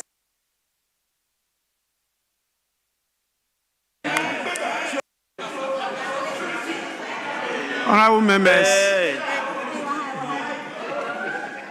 we now listen to Honorable Andrew Dare Chiwete. 15 minutes. I thank you, Right Honorable Speaker, for the opportunity to speak to the budget statement and economic policy of the government of Ghana for the 2026 fiscal financial year, the budget entitled Resetting for Growth, Jobs and Economic Transformation. Mr. Speaker, I'm very grateful that I have to speak just after the Honorable Asensu has just finished speaking. Mr. Speaker, Honorable Asensu spoke as if he just landed in Ghana today. He spoke as if he wasn't the Minister for Roads of this country. Mr. Speaker, the Honorable member spoke as if his government that just left office did not rule this country for 8 good years. Mr. Speaker, he spoke as if Ghanaians have forgotten that his government, that he was a minister, declared year of roads 3 good times. Mr. Speaker, the Honorable Asensu Boache spoke as if we have forgotten that he stood in Ejiso during the 2024 by-election. On the 24th of April, he said, and I quote, "Semutu abama NDC nia, ontimi emba me ho emme lobby for roads." To it, if you vote for an NDC man, he cannot come to me and lobby for roads. Mr. Speaker, the internet does not lie. 24th April 2024, during the by-election campaign, he said so. Mr. Speaker, this same honorable member on this floor, Mr. Speaker, in this chamber, the honorable member indicated that roads should be contrasted where we have human beings, to indicate that the Excellency John Dramani Mohammed's government decision to send roads to the northern Ghana, we do not have human beings there. Mr. Speaker, we are all Ghanaians and we deserve better. Mr. Speaker, Ghanaians are wise. Ghanaians knew the reason why they voted them out and voted for the NDC massively. Mr. Speaker, let me rest assured. Let me tell the honorable... Honorable member, you mentioned his name, so he's up on his feet. Let's listen to him. Yes, please. Mr. Speaker, the honorable gentleman mentioned my name in respect of 2 major statements. And I think it's fair that I use the opportunity to clarify. First, Ejoso, I never said don't vote for. Wait, please listen. Listen. It's important that you listen. In the first place, in Ejoso, there was no NDC candidate. NDC was not on the ballot. So how can I say don't vote for NDC because they can? It's not true. What I said was that an independent if you vote for an independent candidate, you will not be able to be in a position to lobby for projects for you. That's what I said. Secondly, Mr. Speaker, I never said we shouldn't. President Mahama shouldn't send projects to the north because there are no human beings there. I never said that. I was responding to Honorable Road Minister, who said that a big chunk of President Akufo-Addo's road intervention concentrated in Greater Accra region and Ashanti region. And in the words of Honorable Abuja, that was not good. And I was explaining that you build roads where the population densities are high. And that is it. And that is it. Stop the propaganda. You are dividing the country. You are using regional and tribal politics to divide the country. That is not good. It won't help the country. Mr. Speaker, I thank you once again. Honorable members, I have noted the minutes, so you have not lost any minute at all. It was on a point of clarification, and it's permitted. So please, honorable member, go on. Thank you so much, Mr. Speaker. Mr. Speaker, I want the MPP side to be rest assured that His Excellency John Mahama knows what he's about, and he knows that the people of Ghana voted for him massively, and so he's going to serve them the way they want him to serve him. Mr. Speaker, and also let the MPP people to be rest assured that the express road, the Accra-Kumasi express road that the budget talked about, we are going to work on that express road and still work on the dualization of the Accra-Kumasi road. So don't be worried at all. We are going to serve Ghana. We are going to serve the people of Ghana.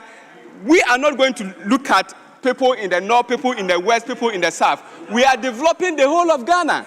And that is the idea. That is what the people of Ghana want us to do, not to concentrate on some areas and leave out other areas. Mr. Speaker, let me state this. There's this statement in the budget that sounds so well for me, where the finance minister indicated that they are devoting 10 billion. This 10 billion US dollars, it is going to be an initiative that is going to translate fiscal stability, then fiscal progress, modernization of roads, bridges, ports, and logistics corridors that drive inclusive growth, productivity, and job creation. This is an all-inclusive budget. Oh, you want paragraph 961? Paragraph 961. Go there, you will find it. Mr. Speaker, this is the budget we are talking about. This is the budget we are talking about.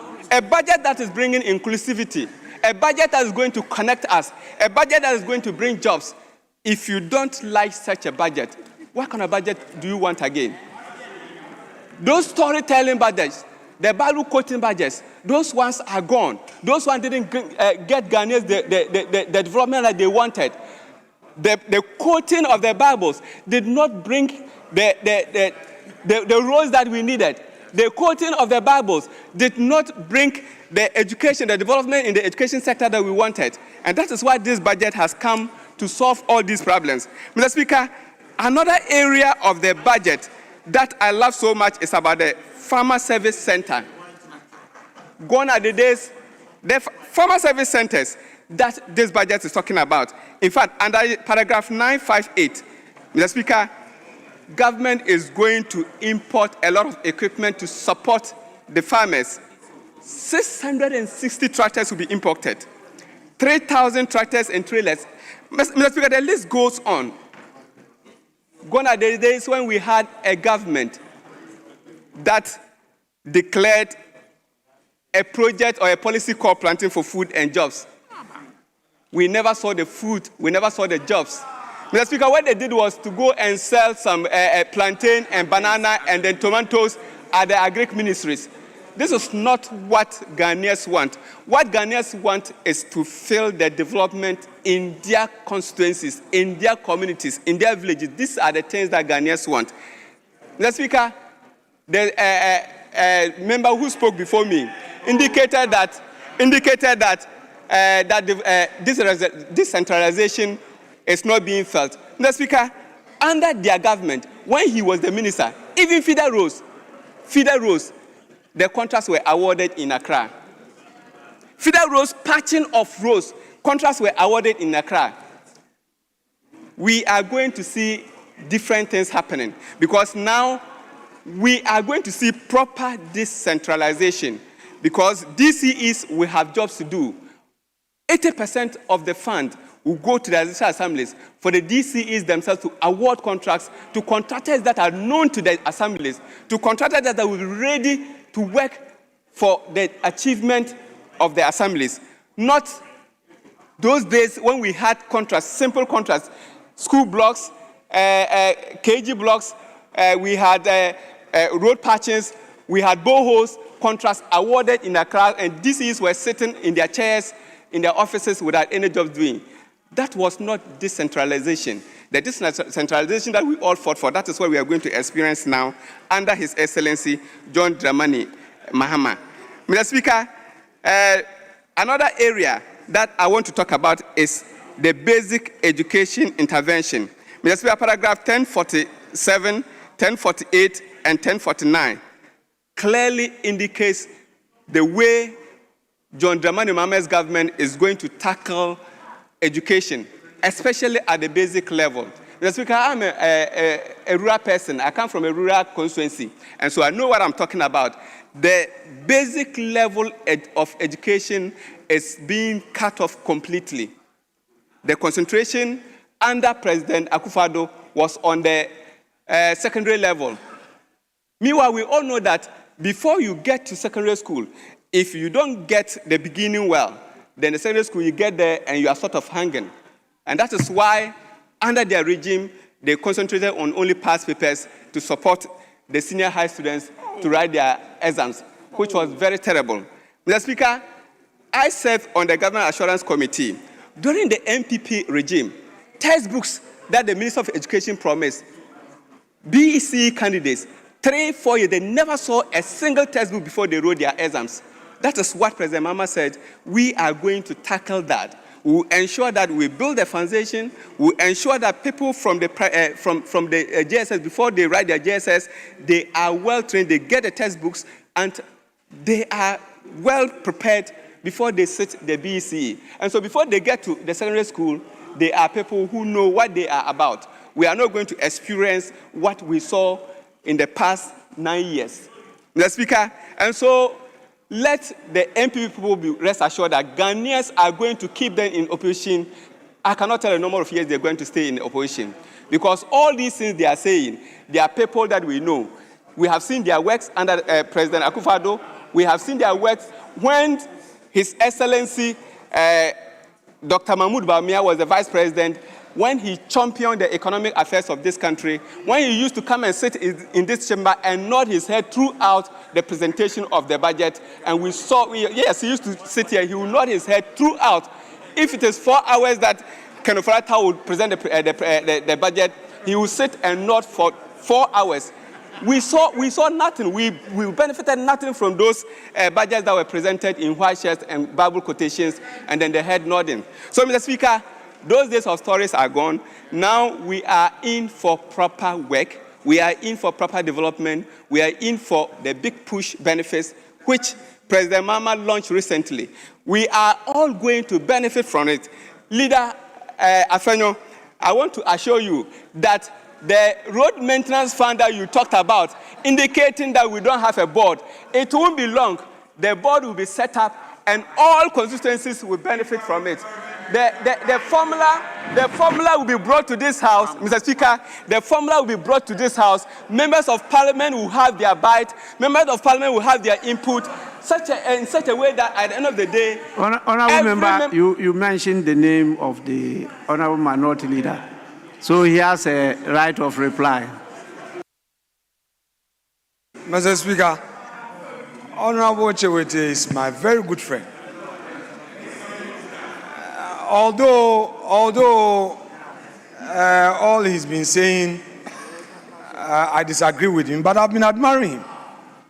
Mr. Speaker, they've shared positions. He didn't get one. That one, he's not concerned about it. He's not a deputy minister. All these beautiful boards, GRA, Ghana Gas, Road Fund. Honorable Minority Leader, this one you are out of order. Very well, Mr. Speaker. You are I not accept your clarifying ruling. anything. Mr. Speaker, I accept your ruling. Please, you may continue. Honorable Chiwuti. Mr. Speaker, I'm most grateful. I'm not worried that I'm not serving on the board. But let me tell you, I serve on the Agric Development Bank. I'm a board of director. I'm a board member there. A board that you ever served on. The bank that you collapsed. Mr. Speaker, the bank that the MPP collapsed. Yeah. I serve on that board, and I want to assure you that we are going to turn things around. Yes, I am on the board, and Mr. Speaker, the budget has indicated that 1 billion Ghana cedis. The budget has indicated 1 billion Ghana cedis will be voted to revitalize that bank. And so be rest assured that we are going to turn things around, and the Agri-Development Bank that you left struggling, NDC, we are going to revive it and make it a bank of choice again for the nation. Mr. Speaker, this year's farming day, Agri-Development Bank is going to sponsor it. What is your problem? ADB, Mr. Speaker. Don't mind. Mr. Speaker, the joy I have is that, is that all of us, whether we are serving on boards or not, we are all going to benefit from this budget. And so we are not worried, because the big push will benefit all of us.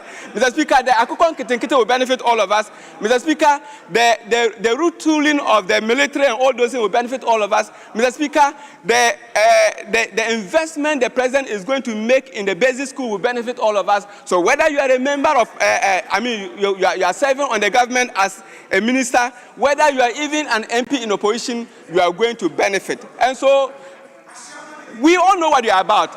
The NDC government knows what it's about. President Mama knows what it's about. He wants to leave a legacy. He doesn't want to leave the country in touches like President Akufo-Addo did.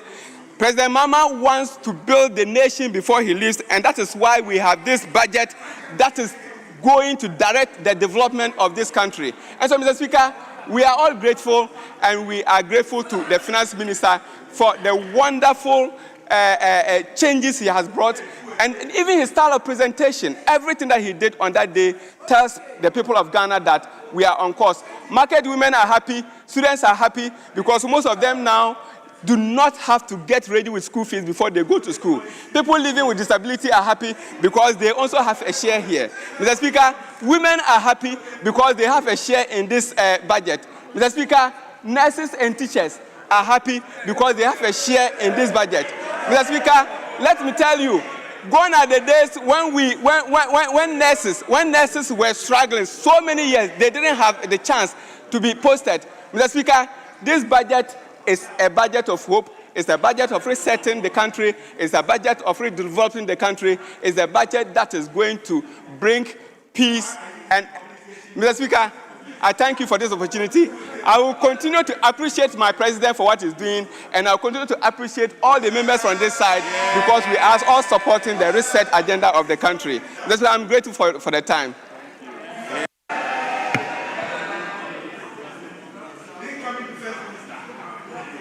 Honorable members, we now listen to Honorable Abdul Aziz Fatahia.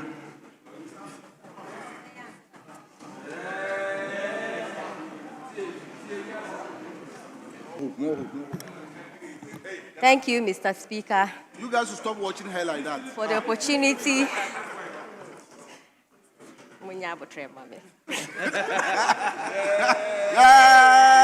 Mr. Speaker, I rise to contribute to the debate on the 2026 budget statement and economic policy. The 2026 budget statement, presented by the Ministry for Finance on Thursday, 2025, was in fulfillment of the constitutional requirements under Article 179 of the 1992 Constitution. The budget, Mr. Speaker, has been described by the government as one that seeks to reset the economy for growth, jobs, and transformation. However, Mr. Speaker, a careful review of the allocations reveals deeply worrying trends, particularly within the broad area of social protection, an area that is fundamental to improving the well-being of average Ghanaian. But I ask this House, a reset for whom? Mr. Speaker, while the budget reaffirms commitments to gender equality and social protection, a closer look reveals a profound disconnect between policy poetry and the hard numbers of implementation. I contend that in its current form, this budget fails the reset test for our most vulnerable people,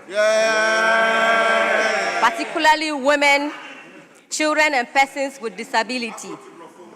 My intervention, Mr. Speaker, focuses on key thematic areas that expose the budget neglect of the most vulnerable in our society. My arguments rest on two pillars. First, Mr. Speaker, the budget repeats unlearned lessons of the past. And second, it makes new and dangerous omissions that will perpetuate inequality. Right, Honorable Speaker, let us not forget the promises of yesterday, for they haunt the proposals of today. Mr. Speaker, the Affirmative Action Act was a headline promise of the last budget. Yet, Mr. Speaker, its crucial legislative instrument remains in limbo, only to be promised once again in 2026. This is not a delay, it is a denial of justice for another full year, leaving women without a critical legal tool to fight systematic discrimination. Why are you discriminating? Mr. Speaker, in the 2025 budget, we heard of laudable promises of the sanitary pad initiative, women in trade, but where were the specific budget lines? They were invisible, making it impossible for this House to track the money and hold anyone accountable. Corruption. Mr. Speaker, a promise without price tag is merely a public relations exercise.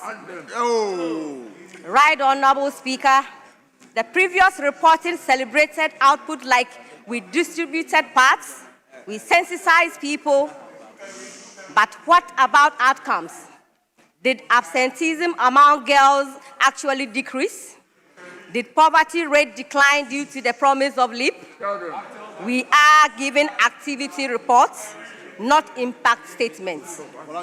This is a victory of publicity over tangible progress. Mr. Speaker, in the 2026 budget, transfers to social protection programs, including the Livelihood Empowerment Against Poverty LEAP, the Ghana School Feeding Program, and related interventions amount to 3.46 million Ghana cedis.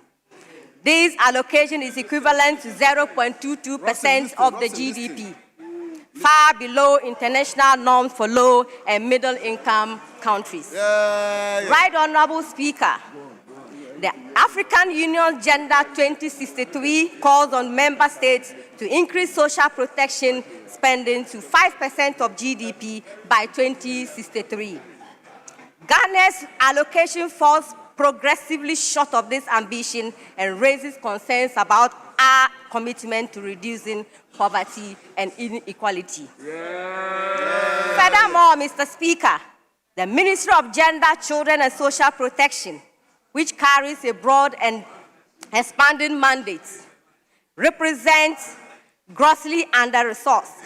Its 2026 allocation represents just 1.1% of the total government expenditure, a level far too low to address rising vulnerabilities across the country. If we were serious about strengthening our national safety nets, the government must increase Ministry of Gender's Children and Social Protection share to at least 10% total expenditure, consistent with practices in several African countries. Mr. Speaker, government attention to child and gender protection financing remains inadequate. Two critical instruments, the Domestic Violence Fund and Child Trafficking Fund, have each been allocated only 1 million Ghana cedis, representing a mere 0.03% of the ministry's budget. Even more troubling, Mr. Speaker, allocations to these funds have declined significantly compared with 2024 levels. In nominal terms, allocations to Domestic Violence Fund has reduced from 2.7 million Ghana cedis in 2024 to 1 million in the 2026 budget. Right Honorable Speaker, Child Trafficking Fund has also witnessed a similar funding reduction from 2.1% in 2024 to a similar to 1 million Ghana cedis in the 2024-2026 budget. I beg your pardon, Mr. Speaker. Mr. Speaker, this sharp decline clearly demonstrates a worrying prioritization trend. While the government highlights improvements in macroeconomic indicators, it at the same time overlooks essential protection measures for vulnerable women and children. These minimal allocations are grossly insufficient for shelters, investigations, psychological and social support, rescue operation and rehabilitation centers. Right Honorable Speaker, the budget is mute on scaling up essential services for survivors of gender-based violence. We have a policy, but where are the funds for more shelters, for legal aid, for psychological and social support across all regions? This silence is defending abandonment of our women and children in their darkest hours. Tell them. Mr. Speaker,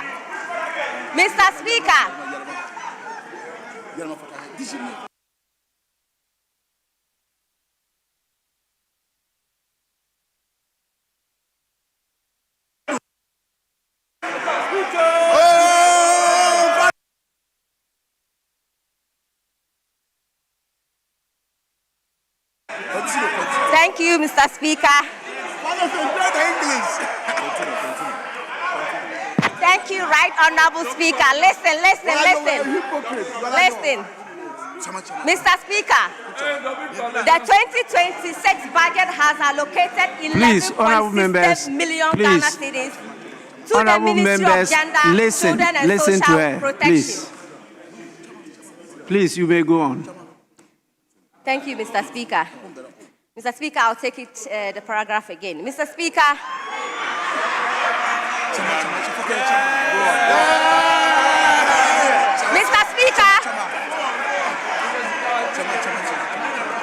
Mr. Speaker, I'll make a reference once again. Mr. Speaker, I make the reference once again. The 2024 budget has allocated 11.60 million to the Ministry of Gender, Children and Social Protection for capital expenditure.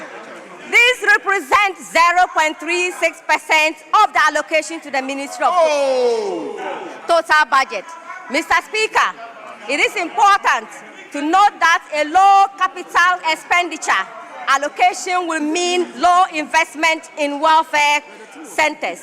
This phenomenon will also likely limit the upgrade of social welfare offices, digital systems, rescue centers, and shelter, which are essential facilities for social protection.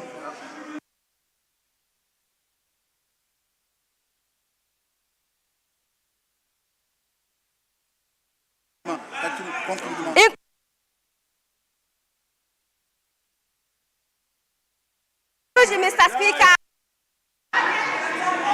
concrete Honorable members, please. of Honorable the members, government's priorities.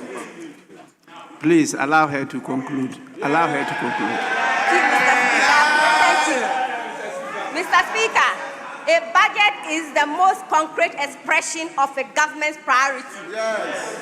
Its numbers, growth of the 2026 budget is promising. Yes. Its numbers and structure lack specificity and commitment needed to close the gap and build a robust social protection system. The people of Savulugu and millions of Ghanaians, particularly women and children, cannot thrive policy promises alone. They require targeted investment and accountable implementation. I thank you, Mr. Speaker, for this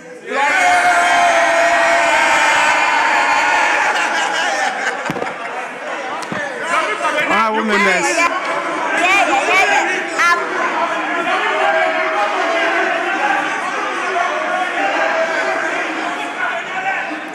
Honorable members.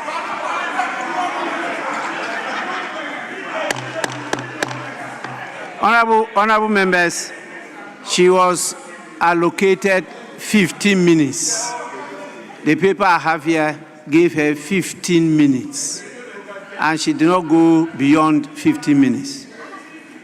Again, 119 says, a member shall not read the member's speech to the largest extent possible, but may read extracts from written, printed, or electronic documents in support of the member's submission, or may refresh the member's memory by reference to notes.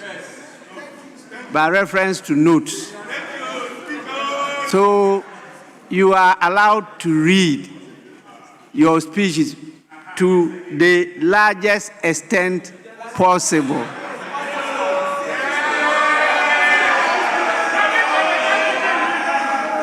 May we now listen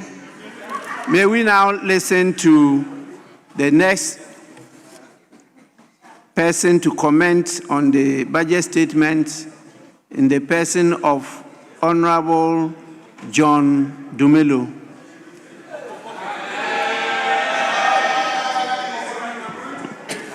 For whatever reason, I wasn't making noise. You are given I didn't make noise. 10 minutes. I don't know why, but you are given 10 minutes. That's what I have on the paper. Thank you, Mr. Speaker, for this opportunity to comment and debate on the budget statement and economic policy titled Resetting for Growth, Jobs, and Economic Transformation. Mr. Speaker, I would like to start that this government is committed dearly and solely when it comes to creating of jobs. When you talk about the oil palm sector, I've never seen any government investing as much as $500 million to be able to create more jobs in excess of 250,000. When you go to our neighboring country, Ivory Coast, they are exporting over 650,000 metric tons of oil palm. Ghana is just doing less than 260,000. And so it's about time we focus on oil palm and other tree crops so that we can generate more revenue. And so I must commend His Excellency John Dramani Mahama for this foresight. Also, we are talking about irrigation for wealth creation. And when we look at irrigation for wealth creation, and you look at the Volta Lake, it spans over 3,000 kilometers. We in the Agric Ministry want to encourage all year-round farming. And with all year-round farming, it includes irrigation. And that's how come recently we've taken delivery of the water pumps that the illegal miners are using, and that is what we are giving to the farmers in non-Galamsey areas to be able to produce all year round. The next one is the farm service centers. And the farm service centers, we are building 50 the whole of next year. Some of you might ask, what is a farm service center? A farm service center is a one-stop shop where all the farmers can get everything that you need. 1, you can get tractors. 2, combined harvesters. 3, improved seeds. 4, fertilizers. 5, agric extension officers. 6, some loan facilities. 7, agro processing equipment, and so on and so forth. Now, my friends on the other side will always ask, where are the jobs? Now, if you multiply the 50 times the number of people is going to employ next year, that should tell you the number of jobs that we are going to create next year. Yesterday, I saw a group of them holding a calculator and trying to calculate something. I don't know what they were calculating. But if they can pick up the calculator right now and calculate the number of jobs that we are creating next year, just by the farm service centers, they'll realize that this government means a lot of business. The other important thing is that they are talking about allocation when it comes to most of our budgets. Have you forgotten that we are just 60 ministers in government and you were 125 in opposition or when you were in power? That means that 65 people are not ministers. We are saving the government, we are saving the country money. That means 65 V8s are not going to be bought. 65, saloon cars are not going to be bought. And that is what we call fiscal discipline. And so when you ask the question, where are we going to get the money from? We are saving, and we are saving for Mother Ghana, and that is exactly what we are doing. And so next time, don't ask, where is the money, where is the money, where is the money? Honorable Asenso Boache asked, when you were talking about the construction of roads, that where is the money that we are going to use for this? The money, you asked that question. You asked that question. Mr. Speaker. You continue. The money that we are saving from even appointing 60 ministers alone is in excess of 400 million Ghana cedis. And those are the kind of money that we are going to use for social intervention when it comes to implementing the budget. Yesterday, I was in, Mr. Speaker, yesterday I was in the Western North and driving from Seshiri. Yesterday I was driving from Seshiri to Seshiri to Adiambria, to Nkotonsu, to Ayamfuri, and you realize that most of the farmers are carting their goods from neighboring towns and villages to, it is. Don't listen to them. Don't listen to them. Continue. They were carting their farm goods to the farm service centers or to the market centers. And that's how come we are constructing 1,000 kilometers of roads to be able to help these farmers so that they can reduce post-harvest losses when it comes to selling their goods.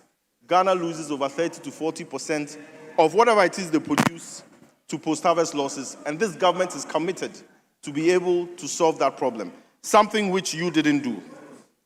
The last but not the least is the famous Nkukon Kitinkiti program, which even the minority members are very much interested in. What is the Nkukon Kitinkiti program? We import a lot of poultry in this country, over $400 million worth. What are we trying to do? We are trying to engage each and every household across the country to partake in this all-important program. So we are distributing 10,000 day-old chicks. Some of you might say, are they day-old chicks? No. The birds are 3 to 4 weeks old. And so the mortality rate will be reduced. And so we are distributing these day-old chicks across 200 households in every district and constituency. That means that the whole of next year, 3 million birds will be distributed. And that is how we fight the importation of poultry products. Someone too might ask, what about the anchor farmers? We are targeting 50 anchor farmers and we are giving them 80,000 day-old chicks each the whole of next year. We are committed to importing, Mr. Speaker, we are committed to reducing the importation of poultry products. I must say, the importation of poultry products increased a lot when the minority were in power, and that will not be adhered to. At this point, I would also like to say that let's all come on board to be able to support the government when it comes to making sure that Ghana is on the right path.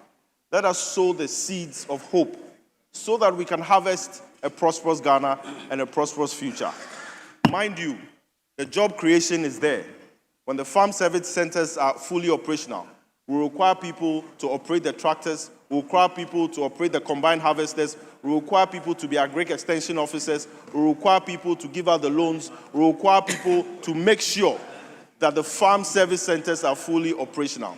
And we are not going to discriminate. We are going to give it, and we're going to start it in all the farm service, or all the the farm growing areas across the country. And also, when it comes to fertilizers, we would also make sure that the right people, Mr. Speaker, are able to get the fertilizers. We are not going to give it to party members to keep it under their beds and grow their own plants under their beds. We are going to give it to the right people so that the farmers would get the right amount of fertilizer. Yes. And that is exactly what it is that we are doing. And last but not the least, when it comes to the application of fertilizers, we, in the NDC, we are doing, targeted application of fertilizer. We are not just going to distribute NPK to every farmer across the country. We are testing every soil across the country so that if it's NPK 15-15 that you need, we'll give it to you. If it's 30-15-15, we'll give it to you. If it's ammonia, we'll give it to you. If it's urea, we'll give it to you, because we believe that in 2028, each and every one of us as Ghanaians will be able to feed ourselves, export, and also feed the nation. Thank you so much, Mr. Speaker. God bless you, and God bless Ayawa West Wagon. Honorable members, we now listen to Honorable Raf Poku Edusei. 15 minutes. Is it 10 or 15?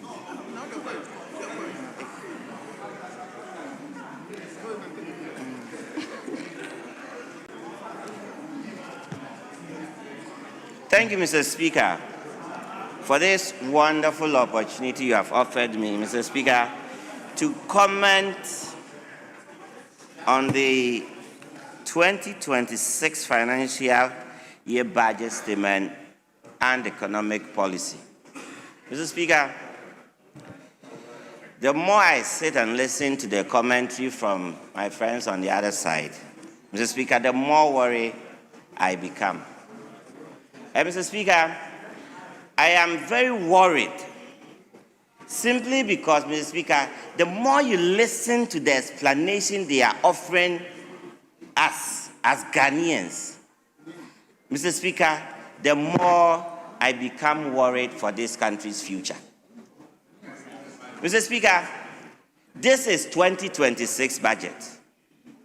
To understand 2026 budget, Mr. Speaker, we have to look critically at the 2025 budget.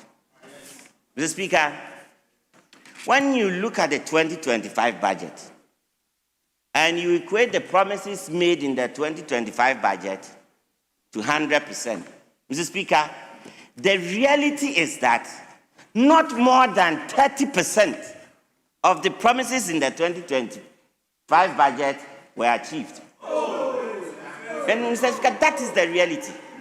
Mr. Speaker, I want to refer the House to paragraphs 146, 147, and 148.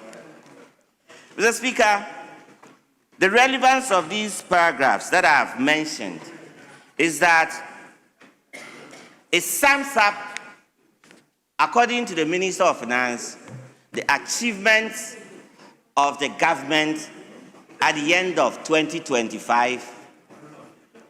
Mr. Speaker, when you look at it, with your permission, paragraphs 1197. Mr. Speaker, clearly, beautiful presentation there, beautiful. Mr. Speaker, strong economic growth. Mr. Speaker, they have indicated that GDP growth rose from 5.3% in 2024 to 6.3%. Mr. Speaker, they have indicated that falling inflation inflation dropped sharply from 23.8% to a single-digit 8%. The Speaker, when you come to the CD, they claim that, or they say that CD cumulatively appreciated from 34.9% against the US dollar. The Speaker, it goes on and on and on and on and on. Beautiful terminologies.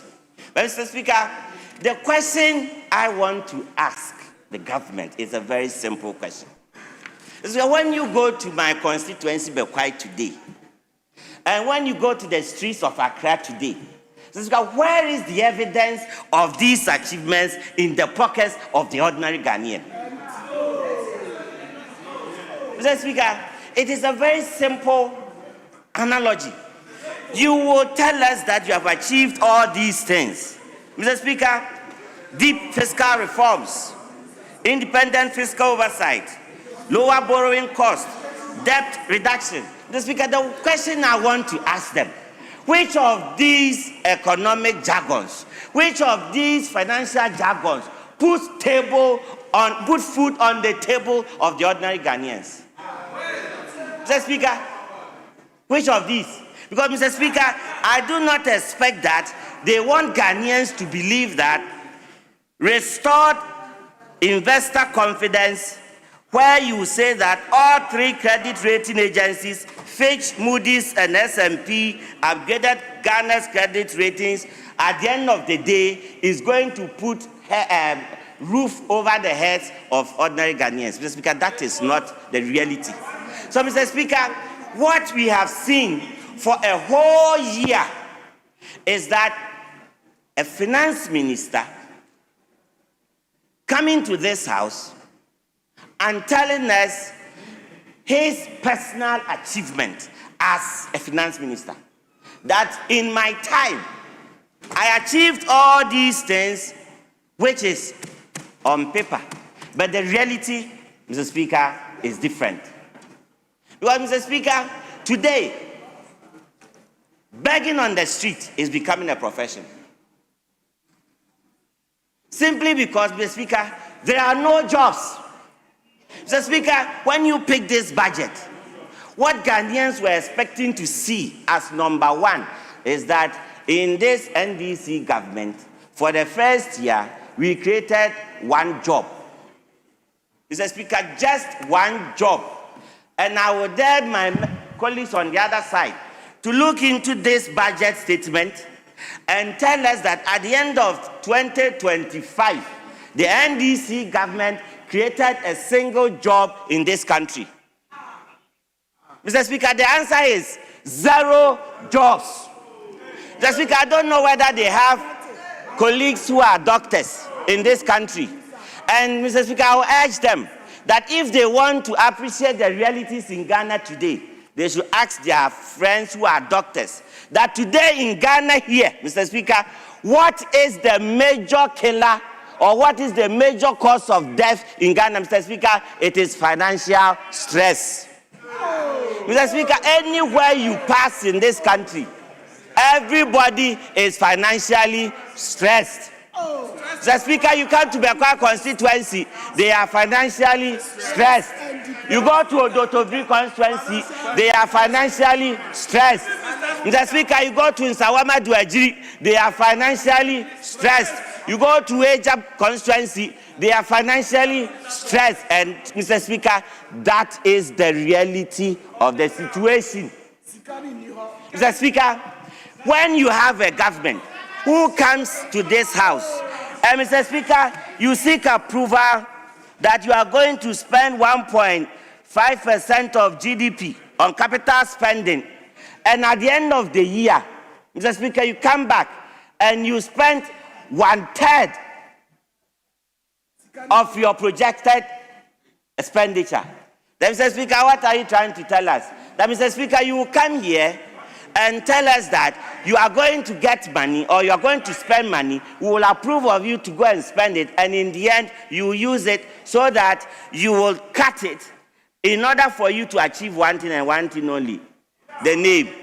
the finance minister who was able to bring 23% to a single-digit inflation in less than how many months? Mr. Speaker, that is not what the Ghanaian wants to hear. Mr. Speaker, if the NDC government is minded, they should know today that Ghanaians didn't vote for them to go to the Flagstaff House or, Mr. Speaker, to take the seat of the presidency and, Mr. Speaker, prioritize their own personal agenda.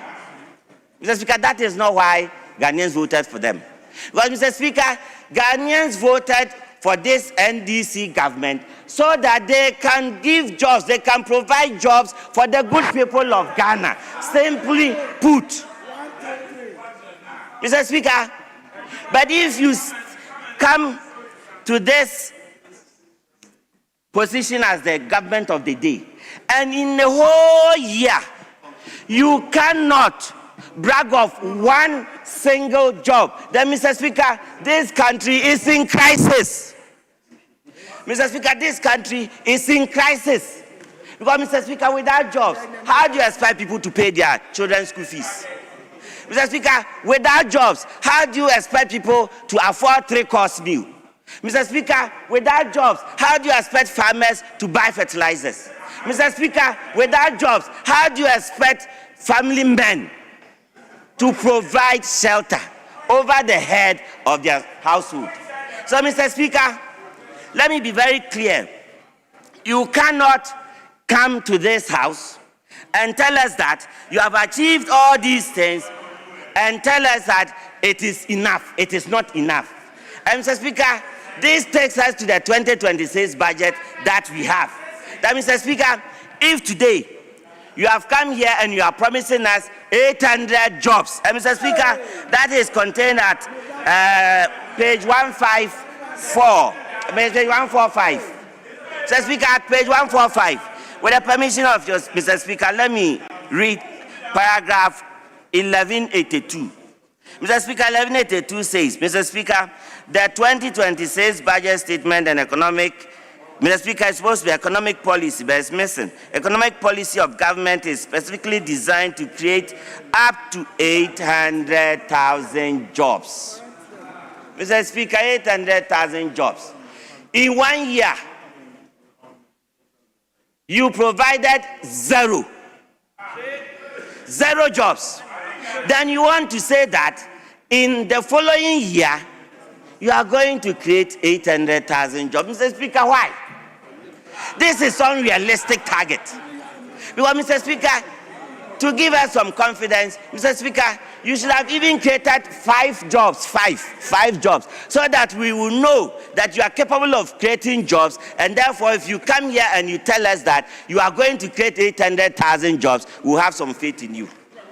Mr. Speaker, as if that is not enough, Mr. Speaker, on the same page, 145, paragraph 1183, this is what the minister is telling Ghanaians, that the 63 billion road contracts awarded so far under the big push will generate an estimated 490,000 jobs. So, Mr. Speaker, let's do a very simple analysis.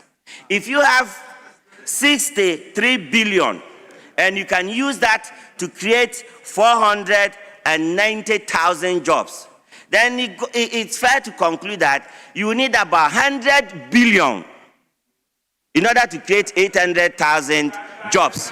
Mr. Speaker, this whole year's budget, Mr. Speaker,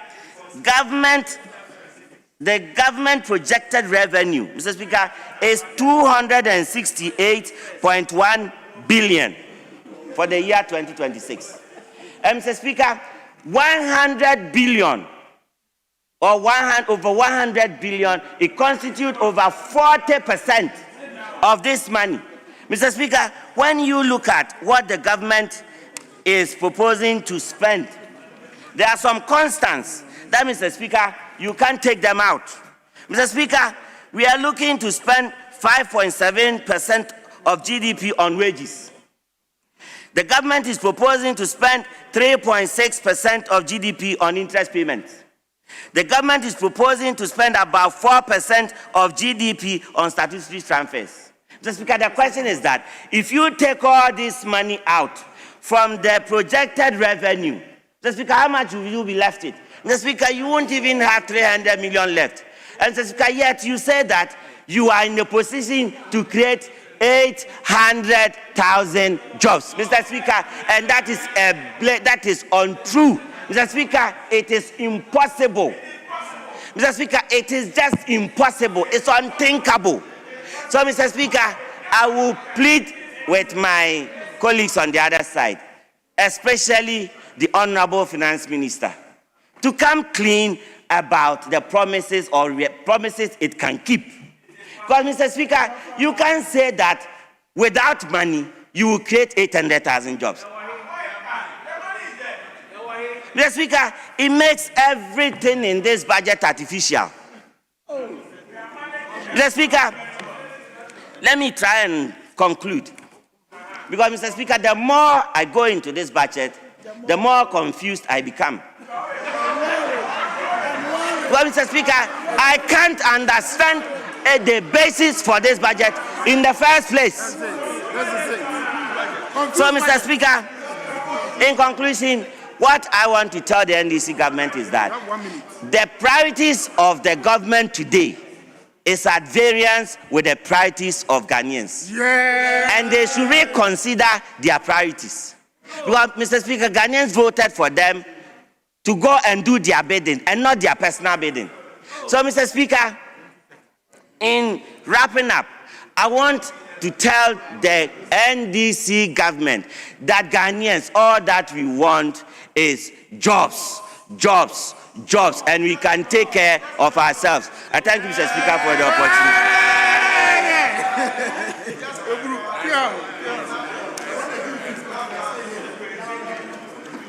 Honorable members, from my list, it's now the turn of Honorable Charles Bawadua.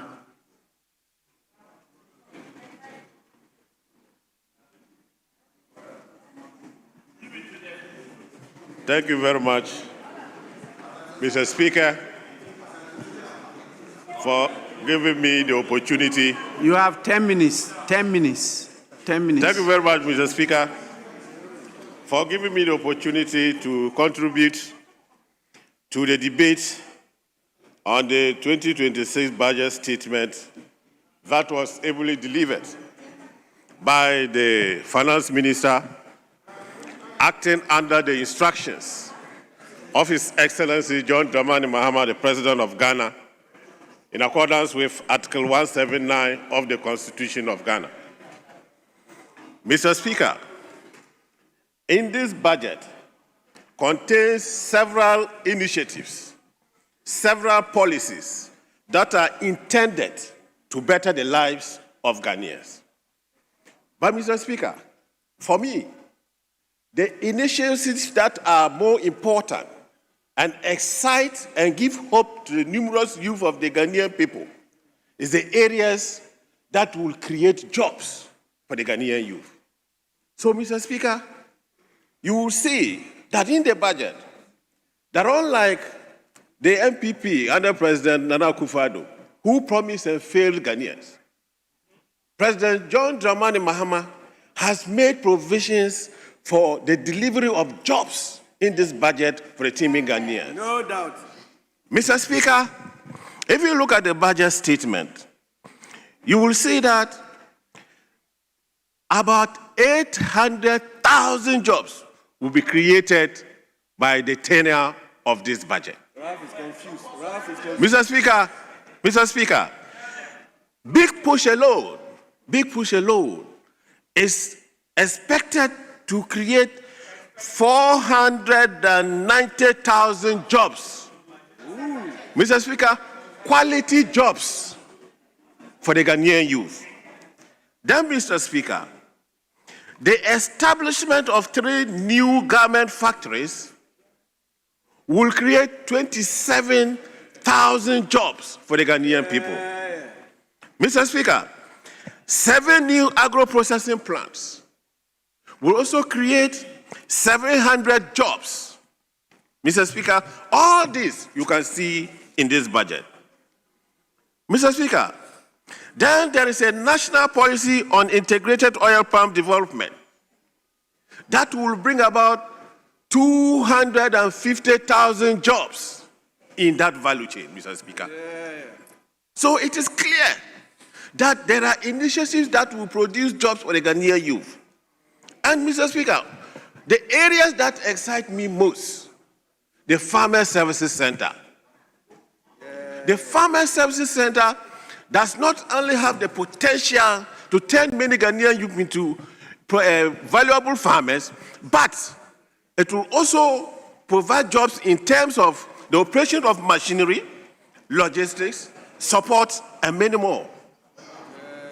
Mr. Speaker, then comes the several initiatives under the 24-hour economy.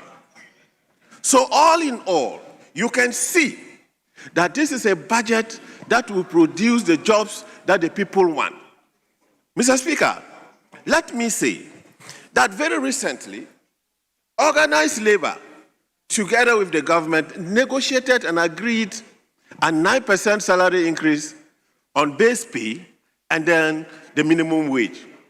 Mr. Speaker, now that we are running a single-digit inflation, if this continues, as I believe it will, it is clear that we are not likely to have labor disputes, labor disagreement in terms of better remunerations.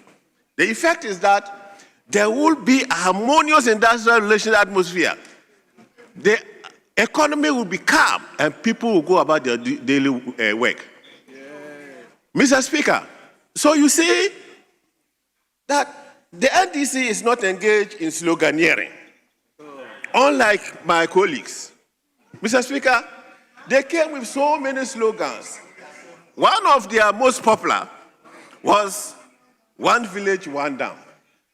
And "One Village, One Dam" was supposed to provide dams for irrigation. Mr. Speaker, it turned out that they were darkouts. Mr. Speaker, in a farming community called Dachio in the Bolkatanga East District, near my constituency, Bongo, the chief described one of the dams as a football park. Mr. Speaker, then they also came with another slogan, "One district, one factory." One district, one factory was supposed to establish factories in the various districts to provide jobs. We were told that in Walewale, a watermelon factory had been completed and had employed people. Mr. Speaker, further scrutiny showed that the watermelon factory had not even been roofed. Mr. Speaker, so that is the kind of deception that they engage in. Mr. Speaker, then came Kwalugu Dam. They told the people of Ghana that they were going to build a dam in Kwalugu, multi-purpose, for purposes of irrigation and for purposes of electricity. Mr. Speaker, as we speak, they have not even laid a single block at that place.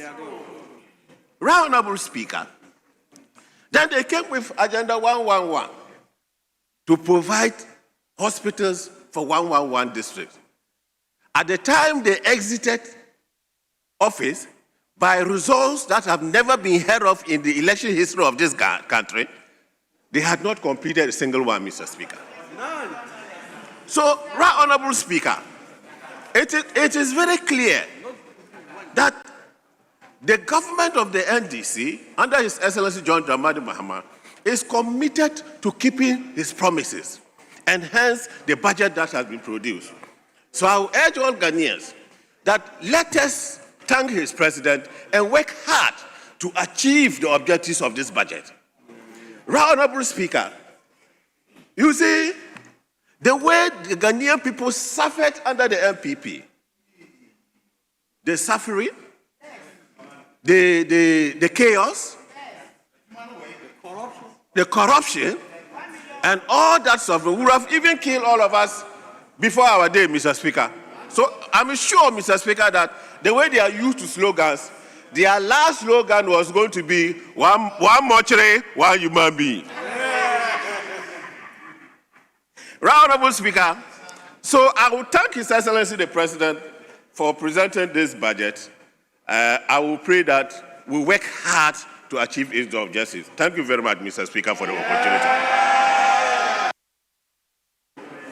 Honorable members, we now listen to Honorable Frank Afriye. Honorable Frank Afriye, 5 minutes.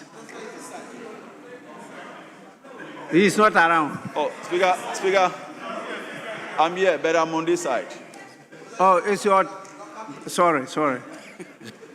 Minority caucus is the turn of Nuruddin Mohammed. Nuruddin Mohammed, you have 15 minutes. Mr. Speaker, thank you very much for this opportunity to comment on the budget statement.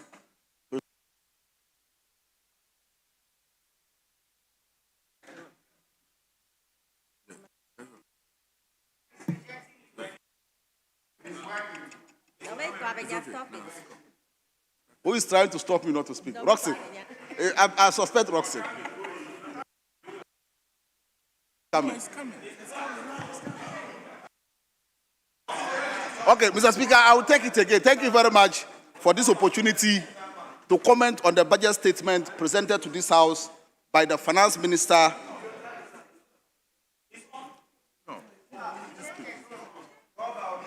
Mr. Speaker,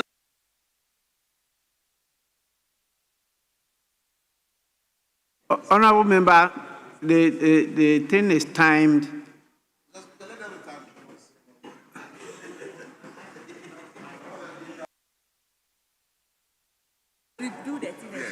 Mr. Speaker, thank you very much for this opportunity to comment on the budget statement presented to this House by the Finance Minister on behalf of the NDC government. Mr. Speaker, I want to comment. My comment is on behalf of all ordinary farmers in this country.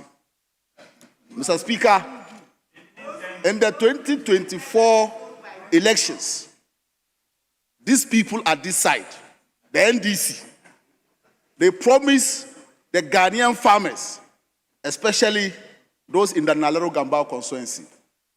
Mr. Speaker, Honorable member, just for correction, you don't refer to your colleagues as these people on this side. Mr. Speaker, I'm guided. Thank you very much for the guidance. Mr. Speaker, they made every single farmer in this country believe that if they get the opportunity to rule this country once again, the agri sector was going to be a gold mine.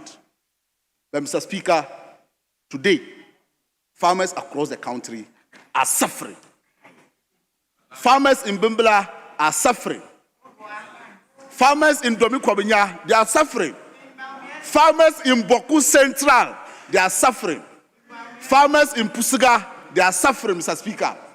Mr. Speaker, if you go to Yagba Kubori, rice farmers are crying. If you go to Nalero Gambaga, maize farmers are crying.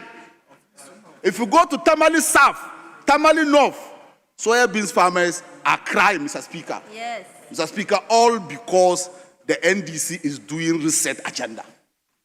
Mr. Speaker, under their reset agenda, 2024 farming season, farm inputs, including fertilizer, was very cheap for farmers.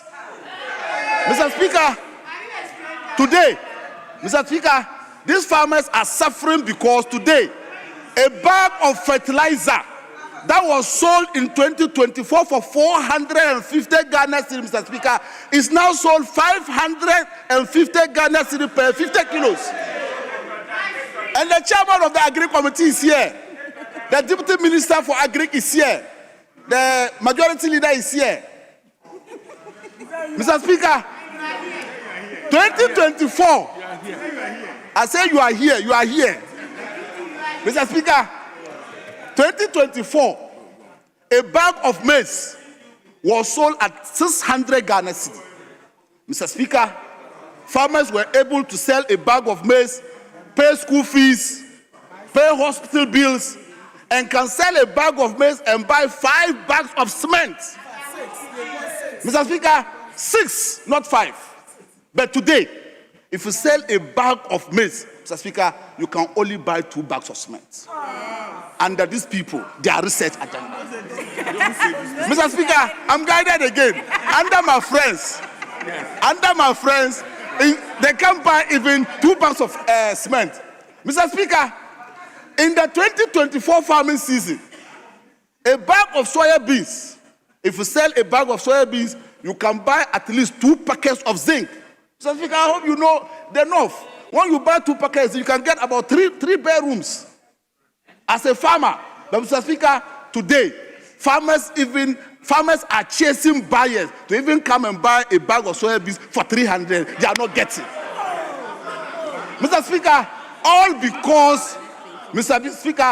because under the NDC reset agenda, Mr. Speaker, there is no money in the system. Mr. Speaker, is there money in the system? There is no money in the system. Mr. Speaker, I'm taking you to the 2024 manifesto of the NDC. Mr. Speaker, if you go to the manifesto of the NDC 2024, page 53, they said they are going to do rapid industrialization for jobs. And they say RIG.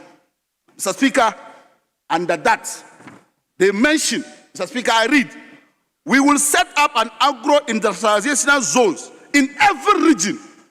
Mr. Speaker, today, I have in my hand the 2026 budget and the 2025 budget. Mr. Speaker, nowhere I've come around the entire budget statement of the 2 years. Mr. Speaker, we are in the 2nd year. Nowhere can you find a budget line saying that they are going to establish an industrial zone. Mr. Speaker, this is their first budget. This is the 2nd budget.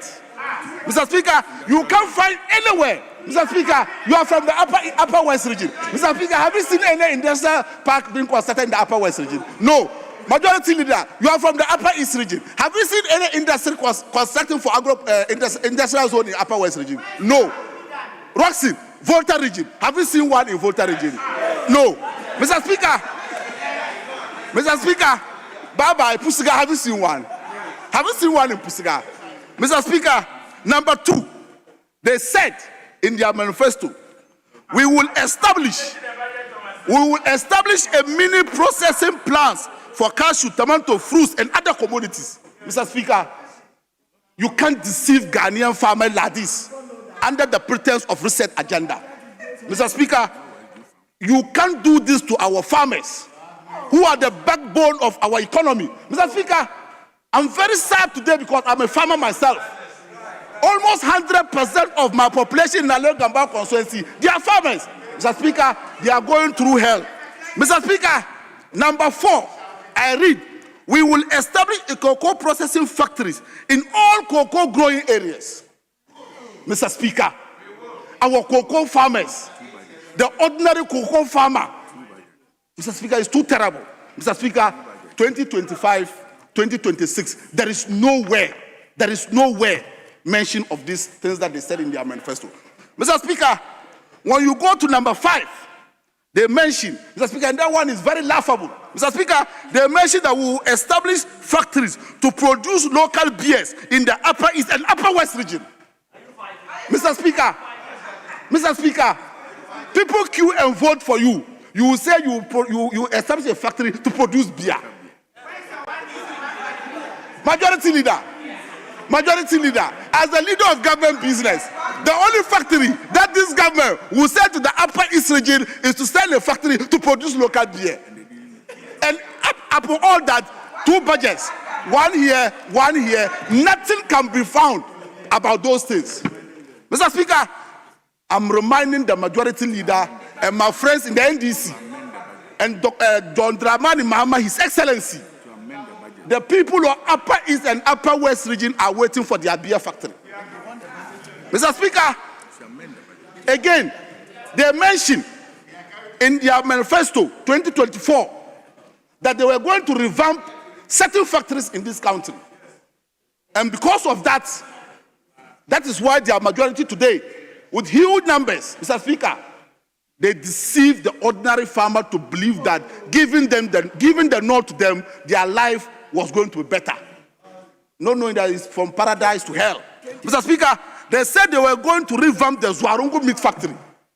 Mr. Speaker, you have been there before. Zwarungu meat factory, Mr. Speaker, 2 budgets. Nothing has been said about it. Mr. Speaker, they went on to say that the Kwango tomato factory. Mr. Speaker, 2 budgets.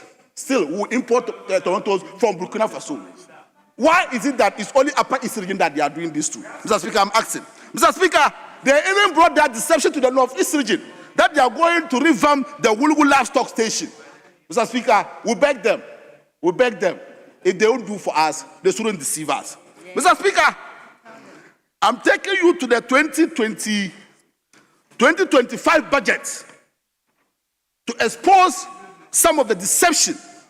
And I'm happy the Deputy Agri Minister is here. I'm very, very happy. The chairman of the Agri Committee is also here, who is my brother. Mr. Speaker, the 2025 budget statement, page 90, paragraph 225. Mr. Speaker, with your permission, I read. Mr. Speaker, in line with the vision of streamlining agricultural activities for the greater productivity and better returns on investment, the ministry will establish 50 unit farmer service centers in all regions. All regions. Mr. Speaker, that's 2025 budget. Mr. Speaker, this budget is about ending. Mr. Speaker, have we seen any farmer center in any region before? No. And Mr. Speaker, in this case, they say in all regions.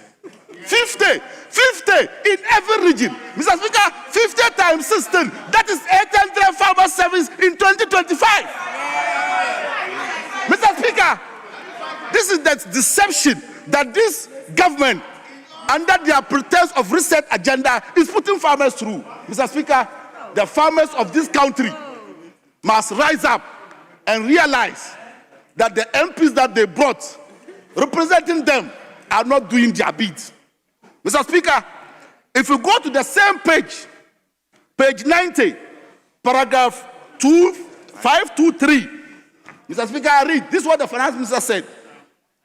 Mr. Speaker, the ministry under the Transformational Grain Development Project, we will procure and distribute 4,000 metric tons of what? Maize seeds.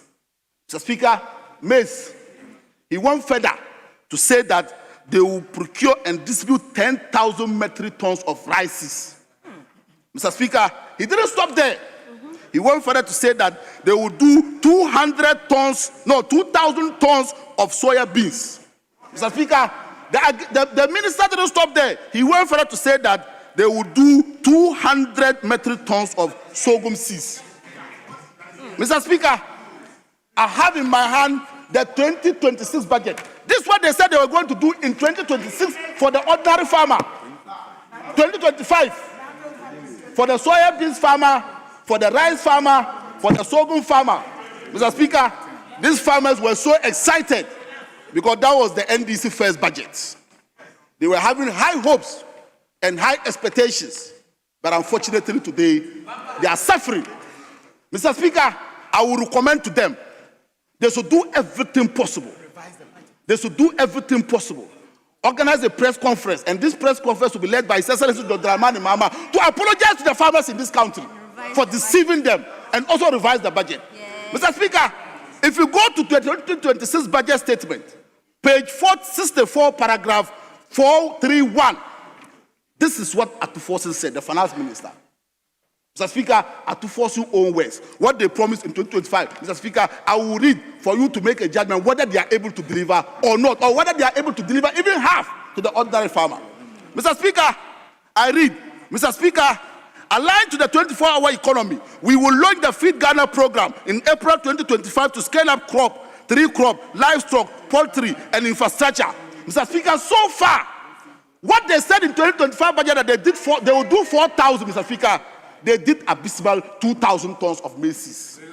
Mr. Speaker, we don't even know. These people, you can't trust them. Whether the farmers got the 2,000 or not, Mr. Speaker, we don't even know. Mr. Speaker, they said they were going to do rice. They were going to supply rices. 10,000 tons of rices, Mr. Speaker.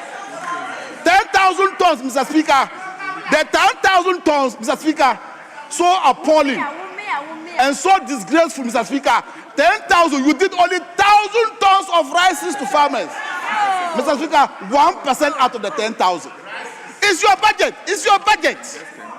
I said it's your budget. Mr. Speaker, I want to tell the NDC government and His Excellency John Dramani Mahama, today they are doing Akupon Kitinkiti. The Akupon Kitinkiti, we don't want to hear what we heard about the guinea fowl flying to Burkina Faso. Because we don't want to hear that again. Mr. Speaker, under the reset agenda, it has affected our training colleges across the country. Mr. Speaker, in 2024, from 2017 to 2024, training colleges were fed 3 times a day. I have one in my constituency, Gambaga College of Education. Mr. Speaker, this government and this party swear that anytime they are in power, training colleges will suffer. Mr. Speaker, today, training colleges are being fed once a day. Mr. Speaker, in conclusion, Mr. Speaker, this budget, my assessment of this budget is that this budget is a QNet government budget presented by a QNet government. Thank you very much, Mr. Speaker. Yeah.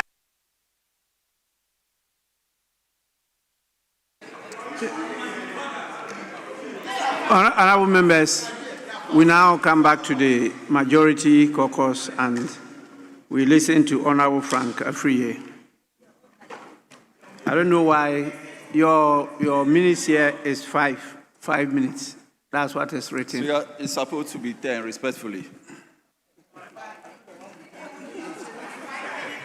Well, so I don't have that. They say 5 minutes. Speaker, thank you so much. Speaker, thank you for the opportunity granted me to also contribute as far as the 2026 budget statement and economic policy of the government of Ghana is concerned. Speaker, whilst at that, permit me to thank you exceedingly and also extend same appreciation to His Excellency John Dramani Mahama for providing extraordinary leadership in bringing us this far.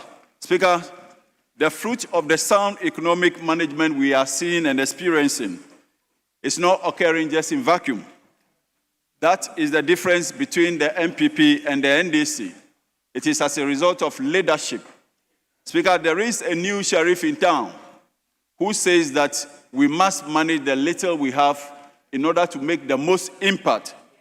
Speaker, I tell you honestly, when it comes to governance, we do not have a classmate in our colleagues at the other side. They cannot match us in any way. And so I listened in amusement to the last speaker. Certainly, I believe he should be a student of Wale Adam Smith. Otherwise, Speaker, I don't understand why you had inflation of 54% and you claim farmers were buying fertilizer at a less cost. This can only happen in Wale College, where Adam Smith was the teacher. Speaker, I tell you honestly that we have our colleagues on the other side maintain that in the last 8 years, they have built as much as 150 factories. Yet, Speaker, I tell you, the unemployment rate moved from 5.2 to over 13.6. This can only happen when we are dealing with economists who attended the College of Wale Adam Smith. Speaker, I tell you honestly that today what we are seeing is as a result of a proper coordination between sound economic management at the monetary level and deliberate fiscal prudence by the Bank of Ghana and the Finance Ministry over the last 10 months. Speaker, we have not made noise about unveiling and outdooring with pomp and pageantry any economic management team. We still recall vividly that in the last 8 years, all we had were our friends reminding us of the economic management team. Speaker, and if you permit me, At every least opportunity, we were told the team was enriched with very powerful economists, like what is solid team, Osafo Mafo, Professor John Bafo, Dr. Owusu Efriye Akoto. Speaker, these were the bombardments we had. For the past 8 years, Speaker, it's been relentless corruption upon corruption. I hold here in my hand, Speaker, the report of the Fourth Estate, particularly with your kind indulgence, Speaker. I quote, but 5 years into Akufo-Addo's presidency, Ghana's best score in Transparency International's Corruption Perception Index, CPI, is 43 out of 100. This is the worst Ghana recorded in John Mahama's era, unquote. Speaker, if you are a government and the worst in your predecessor's government turned out to be your best, then you should check yourself. Speaker, today where we are, as a result of priority setting, the Mahama government in the last 10 months has actually given to all district assembly marvelous amounts of the DACF account. Speaker, I present to you specifically the quotation in the various municipalities. In Oforikrom, Speaker, under the MPP's 8 years, they had 1.8 million. In Mahama's time, they have been allocated a whopping sum of 16.3 million. This is what we are talking about. Speaker, if you go to Ebakwa South, in the 8 years, they had 1.6 million. Under Mahama, we have given them 9.6 million. And these allocations are tied to projects. They are supposed to construct cheap compounds and hospitals. They are supposed to build markets.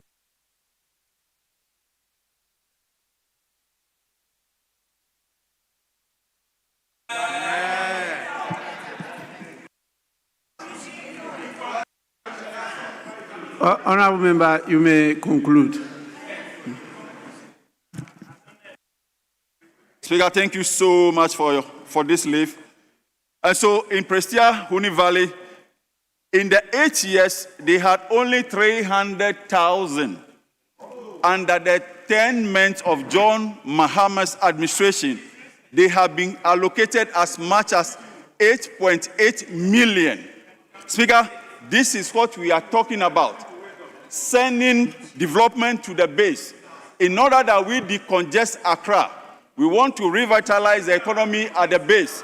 We want to unleash job opportunities.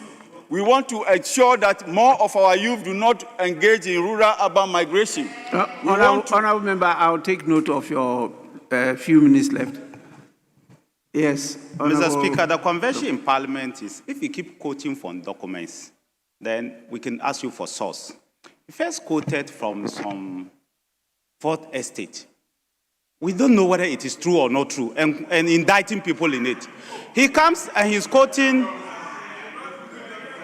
Mr. Speaker, he comes and he's quoting a figure and claiming that in 8 years, a whole disassembly received only 300,000 in 8 years. That I say is not true.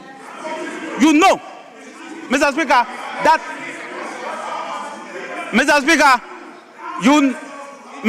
you know that there is no disassembly in this country that in 8 years they received a total sum of 300,000 Ghana cedis. It's not true.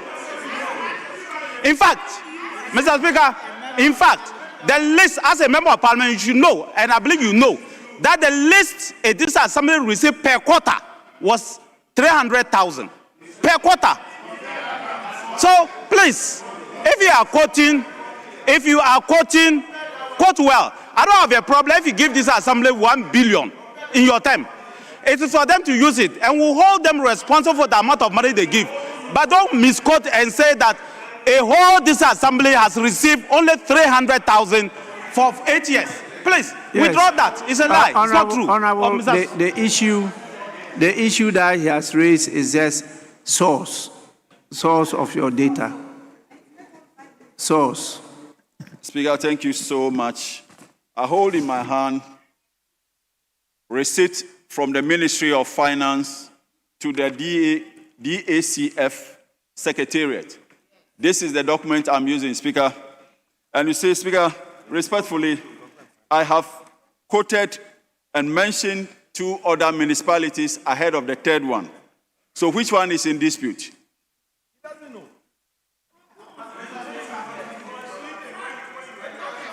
Speaker. Please, you make your submission. Don't invite him. You make your submissions. When he wants, then he will. Speaker, thank you. Thank you so much. Speaker, so the point I am making is that we have realized that we have come to a point in time where there is huge housing deficit in the city, where a lot of youth have massed up in the city without any work. So the target, the aim, the aspiration of His Excellency John Dramani Mahama is to ensure that we send most of these youth back to base. And that is why we will not centralize these monies in Accra, but rather send them to the various district assemblies so that we unleash job opportunities, we incentivize the economy at the village level so that they can engage in productive services, grow food for us to eat in the city, and by so doing, we decongest our road of traffic congestion as well. Speaker. So, Honorable Member, your time is up now. So, thank you. Let's move to the Minority Caucus, and the next person to contribute is Honorable Lawrence Ajinsam.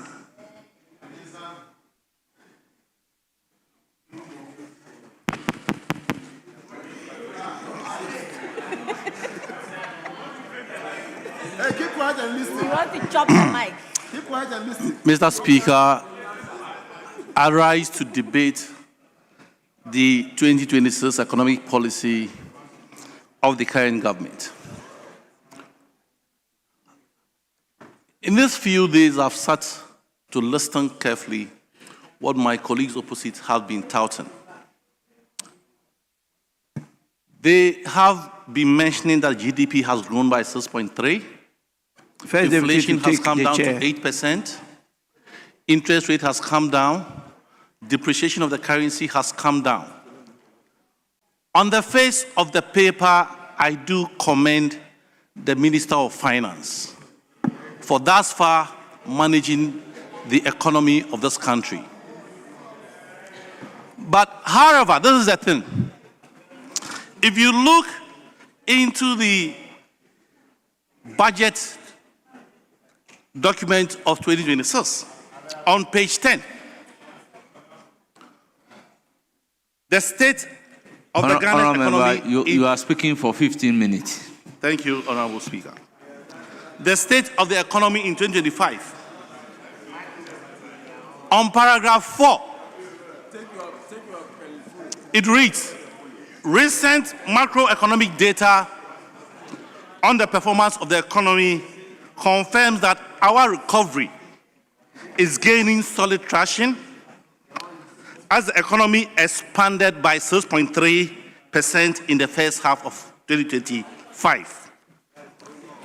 Mr. Speaker, if you go through this paragraph 54 and go through paragraph 66 and paragraph 68, I want to tell my friends opposite that there is nowhere in this budget that they have initiated any new policies. All the indicators that they have achieved, the 6.3, the 8%, it is from the sound policies of the Nana Addo Dankwa Akufo-Addo and Bawumia's government. We sign on to IMF, achieve the staff agreement before you came to power. In the budget, from agriculture, where it grew, manufacture grew by 6.3%. When did you, and the Deputy Minister of Agri is here, when did you import fertilizer into this country? When were you appointed? You came to meet all the fertilizers that had been imported into the country already. It takes some time to plant rice. It takes some time to be able to develop your poultry. your base. So if agriculture indicators have risen, it is because from 2024 to 2025, all these things has been done and you came to inherit it. I recall in 2016, when we came into power in 2017, and we said the economy was bad, you said we should fix it. You took advantage of all the things that we did in 2017, in 2018, in 2019. You took advantage, and we have been here before. In 2016, Mr. Speaker, let me refer you to 2016, the indicators that this government left. Which document is coming from the Ministry of Finance?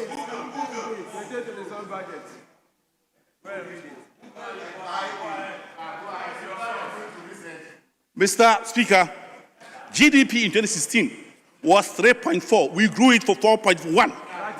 We grew it for 8.1 in 2017. Source is the Ministry of Finance data. Again,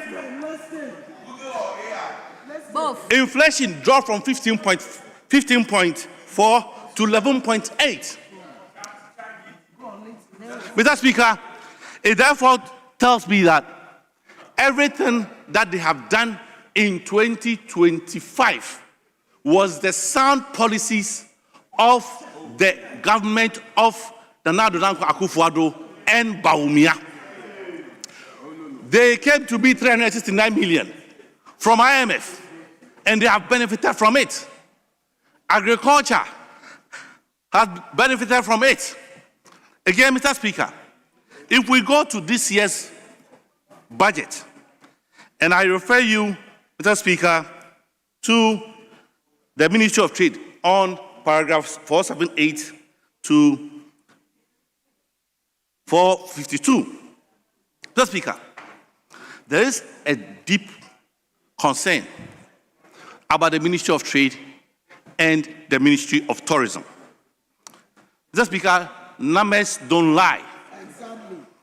The budget promises industrialization, but if you check, the funds allocated to the Ministry of Trade is woefully adequate. It's 844. Mr. Speaker, let me take you to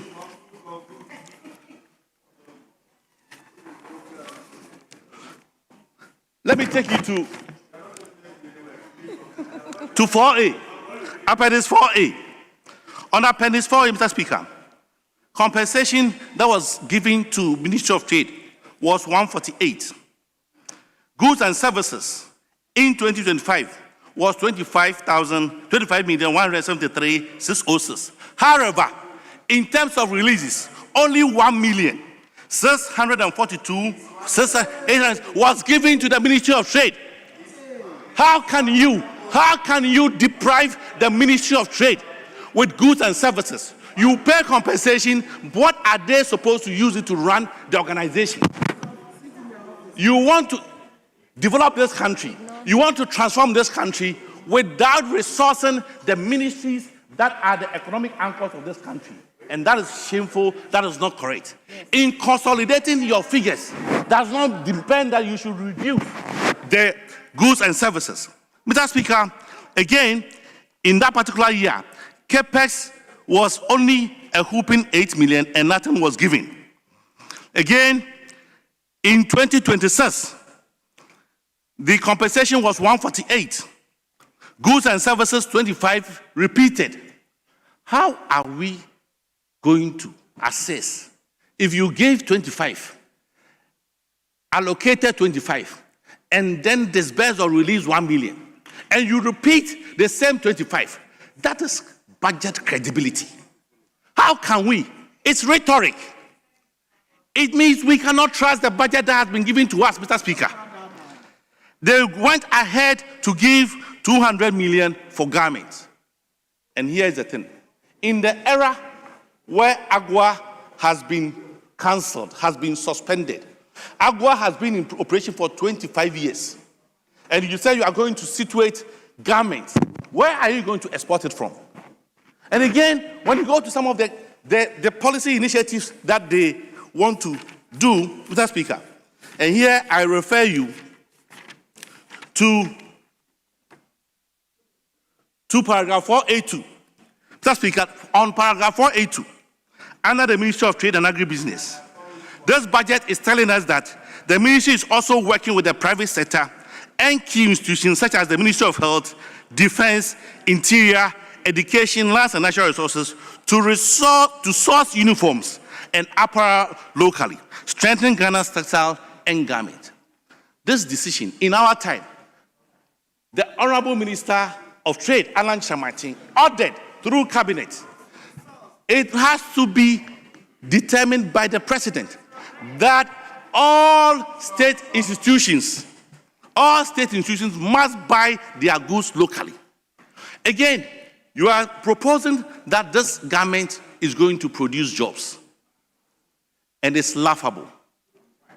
Because, again, in situating an industry, it does not take 1 year. To acquire the land, to be able even to procure the machines that need to do the garment, it will take no less than 2 to 3 years. By that time, you'll be out of government. And therefore, your 250,000 jobs that you promised, it is not going to happen. Yes. It is not going to happen. It is the problem of Ghanaians. It is the problem of Ghanaians. And we must tell Ghanaians the truth. These are just fantasies. These are estimates. So for you to say that 250,000 jobs will be created, again, it is not possible. Because by the time you put up the burden, by the time you procure the equipment, and by the time you begin to hire people, 2 or 3 years, and you'll be out of government. Yes. Mr. Speaker, I then move on to the oil palm. I heard my good friend and brother, the Deputy Minister of Agri, also touting the oil palm production at USD 500 million has been. Yes, they're very good. It is a commendable initiative. However, and please listen, Malaysia has developed 35 products for their oil palm. Again, the seedling being used is not the same as the one being used in Ghana. I, Mr. Speaker, will recommend that the Ministry of Agri will undertake a trip to go and learn from the Asian countries as best practice so that we don't reinvent the wheel. Again, the jobs that have been promised there, it takes 4 to 7 years for an oil palm to be harvested. It takes 3 to 5 years, depending on the seedling. Depending. And therefore, if it even takes 3 years, assuming it takes 3 years, we are in year 1. Okay? So all these policies will come to fruition in 2028. In 2028, we must face the reality. We must face the reality. And therefore, please, these are the issues that I need to bring. On farm service center, we have been there before. Okay? And let me, how and when are you going to procure? Where are the machines going to come from? Are they coming from India or China or where? And when they come, how do you promise the spare parts? The spare parts for it to be used. In Ghana, Deputy Minister of Agri, listen, in Ghana, our land tenure system is different. We do not have the commercial farms. And for you to be able to use these things will require the farms, depending on the topography and the nature of the soil and the land. That is why when we wanted to do it, we had to take it back. Again, how are they going to pay? Are they going to be pre-financed, or you do it before you deduct from the produce that they are going to do? All these things are not in the budget. So the operational mechanism of how to do these things, again, year 1, year one, this is going to be problematic. You have to set cluster centers to be able to service some of these trucks. If a truck, for instance, if you decide to do a center in Makassam, in Central Region, and I am from Himalaya and I decide to have the use of the tractor, and it gets spoiled in that arena, how are you going to get it repaired for me to use it? These are issues that you need to think through and make sure it is a sound policy.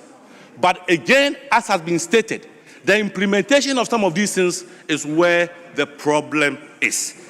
And on that note, again, Mr. Speaker, in this whole budget, IMF completion has not been stated. Are we going to continue with IMF, or we are going to bow out of IMF? It depends on April next year. But again, this budget is for 2026. And no mention is made of whether there is going to be continuity or not. And if there are going to be any homegrown distance, we need to know to make sure that at least our economy is in safe hands.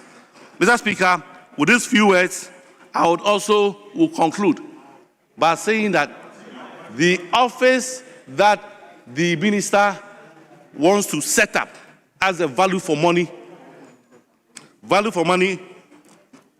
office, although on paper it sounds nice, but as Obama said, we should build strong institutions, not to introduce bureaucracy into our system. Mr. Speaker, I would therefore recommend that PPA should be looked at so that we would support them with capacity than rather going to introduce another form of a creature called value for money. And finally, I have a news for... Honourable Member, thank you. Your time is up. I will give the floor to Honourable Sebastian Day. You have 5 minutes.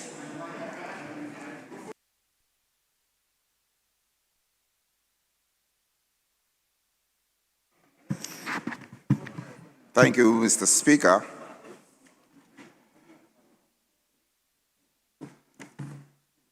At the risk of being timed out of the few minutes I have to clear my throat on the budget, let me skip any other thing related to figures, because the figures are so clear and they speak for themselves. The data point to the fact that we, as a country, Mr. Speaker, we have in this country now strong growth. We have reduced inflation, and the cedi has been stabilized. Mr. Speaker, our fiscal discipline has earned us investor confidence, lower borrowing costs, and ability to invest in bold infrastructure programs like the Big Push. Indeed, Mr. Speaker, based on the 2026 budget figures that has been presented to us, we, as a country, are confident that this can only be trusted into the hands of somebody we can trust. Yes. And Ghanaians did this when they voted overwhelmingly for His Excellency John Dramani Mahama to steer affairs of this program. Yeah. Indeed, Yeah.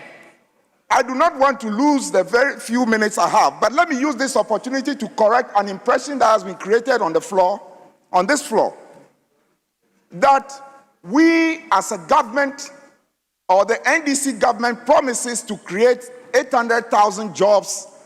And this, for me, it is a medium-term projection. It doesn't mean that the 2026 budget would create all 800,000 jobs in 2026. Teach them. This was said by a senior member of this House on the other side yesterday. When I heard it, I cringed. Mr. Speaker, all these policies that we are touting, All these policies that are stated in this document point to one thing, and I'll only focus on the agriculture and agribusiness policies. Mr. Speaker, the IAF CTA implementation program is one thing that the 2026 budget promises to uphold. And this is being done by rolling out a 5-year trade sector support program. You can find this on page 686 of the budget document. Trade facilitation will see the light of day.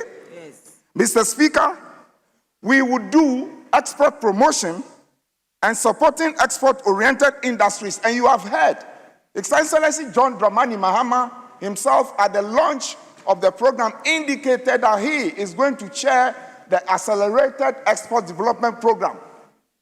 This you can compare to what others did in supervising the big hole that we have not too far from us. Mr. Speaker, other important policies and strategies include setting up of agro-processing zones, SME support, infrastructure development. Mr. Speaker, palpable legs on which this will stand permit me to use just 2 minutes to point out to you some fund allocations for agriculture for 2026. In this budget, 2.2 billion Ghana cedis has been budgeted. Oil palm finance window, 6.9 billion. Farmer services centers, 680 million. Agriculture enclave roads, 828 million, Mr. Speaker. Aquaculture development, 100 million Ghana cedis. Buffer stock, 200 million Ghana cedis. And indeed, the 24-hour economy program would also get 110 million Ghana cedis. Indeed, these are standing on intersectoral policies. And I can also mention that this also includes rolling out of programs that will bring rural electrification to ensure that where we are taking cottage industries to, or where we would support cottage industries, they would actually benefit from national programs like electrification. In conclusion, Mr. Speaker, these programs, my constituents,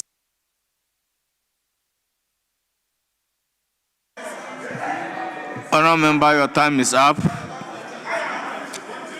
I will then give the floor to Honourable Anthony Mie. Honourable Anthony Mie. Thank you, Mr. Speaker, for the opportunity to contribute to the debate regarding the budget statement and economic policy for the year 2026. Mr. Speaker, it is undeniable that the judiciary, the third arm of government, plays a very, very important role in the governance of this country. It is the expectation of the minority that the 2026 budget and economic policy would address crucial matters. You are speaking for 10 minutes. I'm grateful.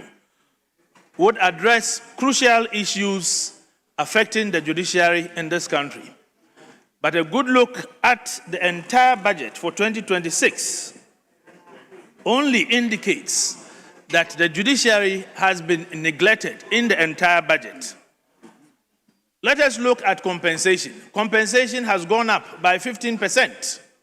Unfortunately, goods and services for the judiciary is stagnant. A simple indication is that there's been an increase in personnel together with workload, whereas support for operation is stagnant. That cannot be the case. Recently, several judges have been appointed to the Superior Court of Judicature.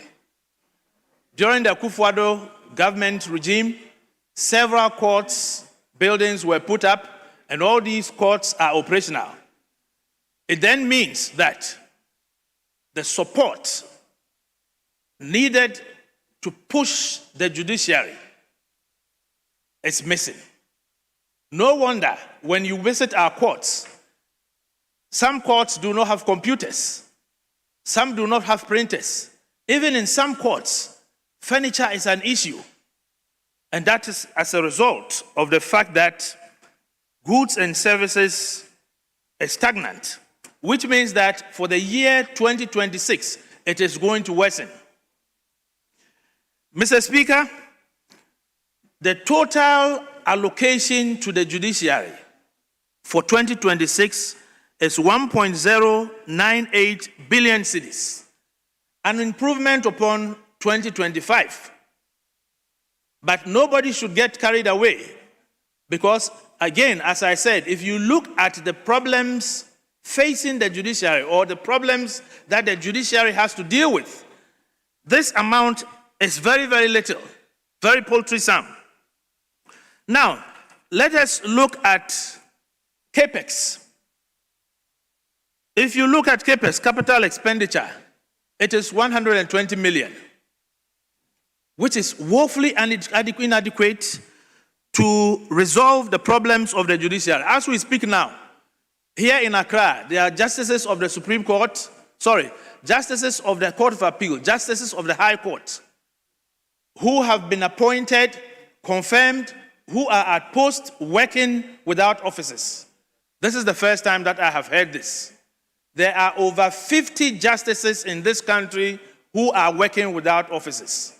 Again, there are several justices, even justices from the Court of Appeal, from the High Court as well, who have no vehicles. Most of them were appointed and confirmed as far back as 2.5 years ago. In March next year, a lot of them will be 3 years. They have no official vehicles. And it is all because the government keeps cutting CAPEX. This year again, this CAPEX of 120 million is not sufficient to provide justices with vehicles. The War Court Complex, construction of this edifice has stalled simply because the contractor is yet to be paid. Contractor has done about 80% of construction, but he is cash strapped. And this is what CAPEX, an additional amount of CAPEX or a handsome amount in respect of CAPEX would have done. Let us not forget that all these things I am mentioning, vehicles, the War Court Complex, were mentioned in the 2025 budget. In the 2025 budget, nothing was done about it. Again, they have been mentioned in the 2026 budget. It is important that we resolve these issues because it is the judiciary that is the custodian of our constitution. It is the judiciary that is the anchor of our justice delivery system. And it is the judiciary that is the pillar of development in this country.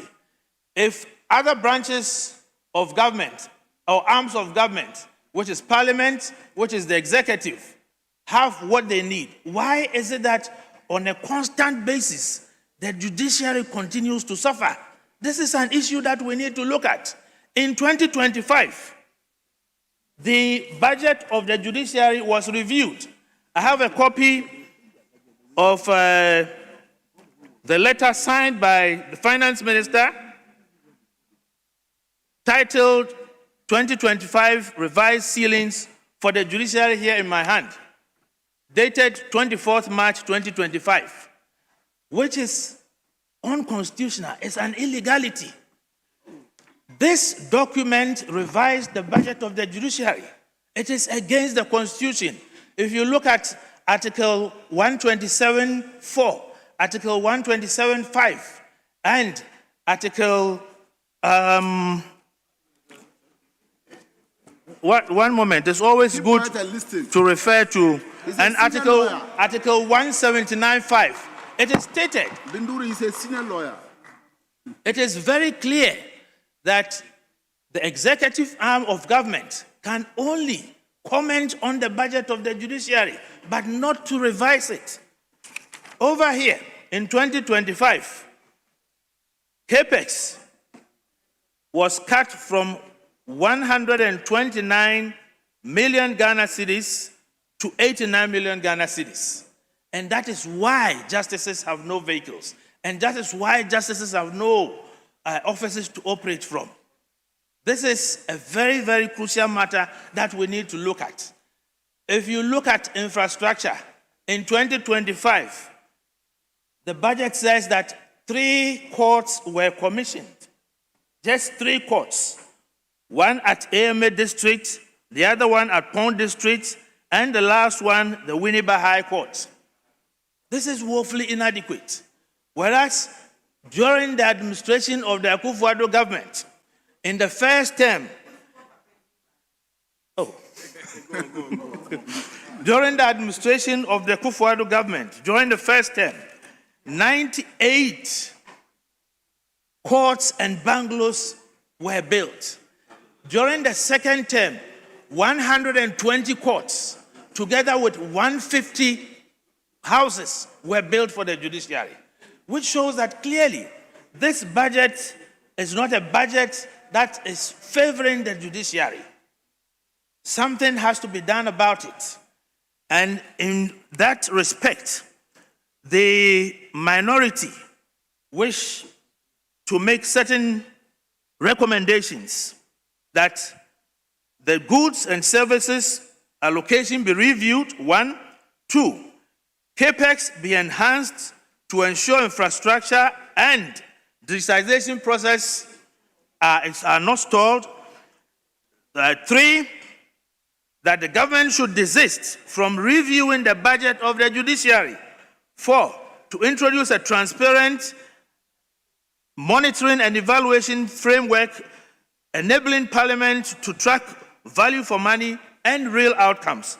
And finally, to establish a clear implementation schedule for the completion of the e-justice system, which has also stalled. When you talk of e-justice system, there are several phases of the e-justice system. As we speak now, the first phase is yet to be completed. It is still at 80%. Meanwhile, in the 2025 budget, e-justice system was mentioned. Nothing was done about it, or I should say not much was done about it. I am grateful.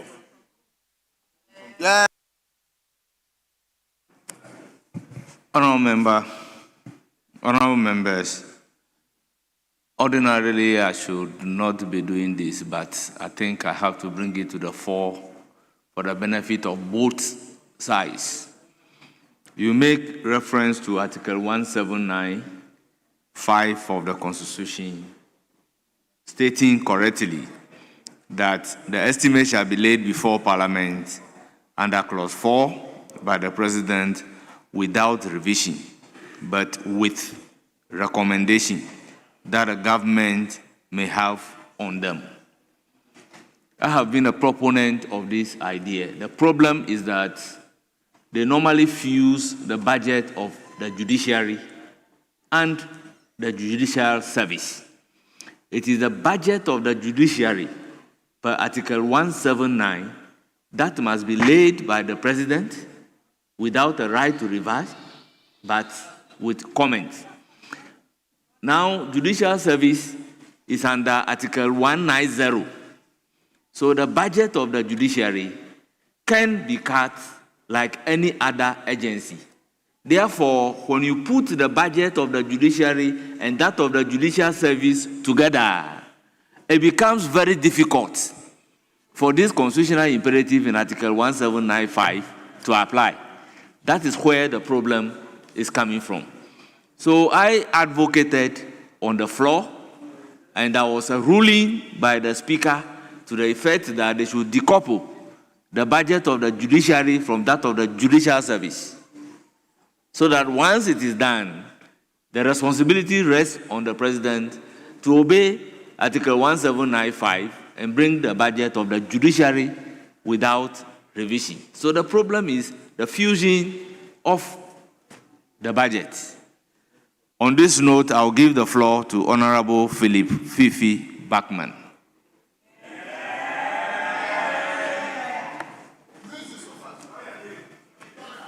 Thank you very much, Mr. Speaker, for this opportunity. You are speaking for 5 minutes. Yes, thank you. Mr. Speaker, the budget as presented by the Finance Minister was very succinct, very unambiguous, and understood by all. As a matter of fact, the good people and chiefs of Kwesimintim constituency and the Western region have expressed their positive commendation to His Excellency Osiadeyo Semenshia Gonja Nidishe, His Excellency John Dramani Mahama. Mr. Speaker, earlier speakers from the other side have spoken, and listening to them, it marvels me the fact that they want everything. In fact, they left office just about some few months ago. They want everything to be done within 10 months. Mr. Speaker, they dissipated wantonly the finances of this state within 8 years. The earlier speaker was talking about the Superior Courts having no place, talking about infrastructure, talking about furniture. Within 8 years, what did they do for the judiciary? Thank God, we have the Chief Justice, Justice Bafuboni, who is here to change the shift, who is here to bring a paradigm shift to the forward march of the judiciary. Mr. Speaker, where did they build the National Cathedral? They destroyed houses which were occupied by judges of superior courts. They have no moral rights. Mr. Speaker, they should allow the venerable, honorable finance minister to couch a particular good part for this nation, as he's doing. Mr. Speaker, it is not surprising that the morning preceding the reading of the budget, there was a heavy downpour of rain. Yes. It signified the presence of God. It signified that God himself led the battle. So, Mr. Speaker, if you come to the Western region, the NPP abandoned the Kwame Nkrumah overhead. They abandoned it in Takoradi. They abandoned the Takoradi Central Market. They abandoned for 28 years that the NPP ruled. The 28 years that they had members of parliament for the 5 constituencies. 28 years the Apramado Central Market was abandoned. Mr. Speaker, it's interesting. When my learned friend, the Efia MP, was speaking, he spoke about no jobs, no jobs. Tomorrow, we are cutting short for 5 major projects in his constituency. Mr. Speaker, when they talk about no jobs, I ask myself, which job are they talking about? Because the big push has started. Schools are being built. In fact, the finance minister, after finding or meeting the economy in ICU, intensive care unit, in fact, they have put the Ghana's economy on economic intensive care unit. This man has to resuscitate the economy so that we will be able to put ourselves on the pedestal of growth. Mr. Speaker, we have many projects going on in various constituencies, various districts. All statutory payments which were in debt have been paid. Many contractors have been paid, and they are all working. They are on the roads. The hospitals are working. His Excellency John Dramani Mahama came to the Western region, inspected the regional hospital, which they abandoned in Apimenim. And he has promised, if you look at the budget, the big push, Western region is getting its share.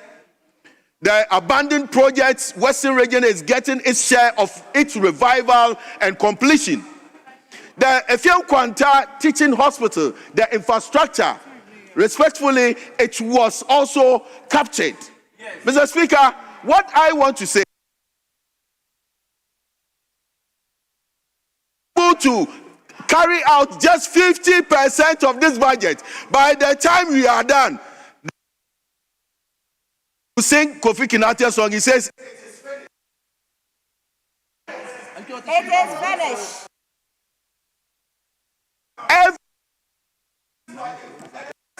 Yes, I'll ask that they should stop your time. Yes, Deputy Minority. Thank you, Mr. Speaker. Mr. Speaker, the MPP has never been in power for 28 years. So I wanted to find out from our friend delivering whether to give clarity to the statement he made. Thank you. Very yes.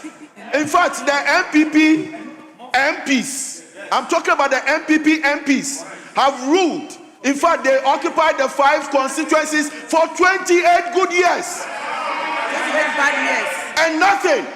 It's interesting that that instead of the former regional minister, he has done the clarification, who is the member of parliament for Takrade, to applaud His Excellency John Dramani Mahama for coming to give hope to the people of Western region, he was talking about Kenke, which was being sold at 7 cedis.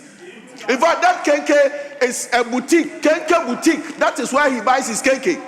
But those of us who are downtrodden and go to the open market, it is 3 cedis and 5 cedis. So if Mr. Speaker, the most interesting aspect of the 2026 budget, in fact, when we talk about budget, something that we are expecting to do. It is not what we are doing.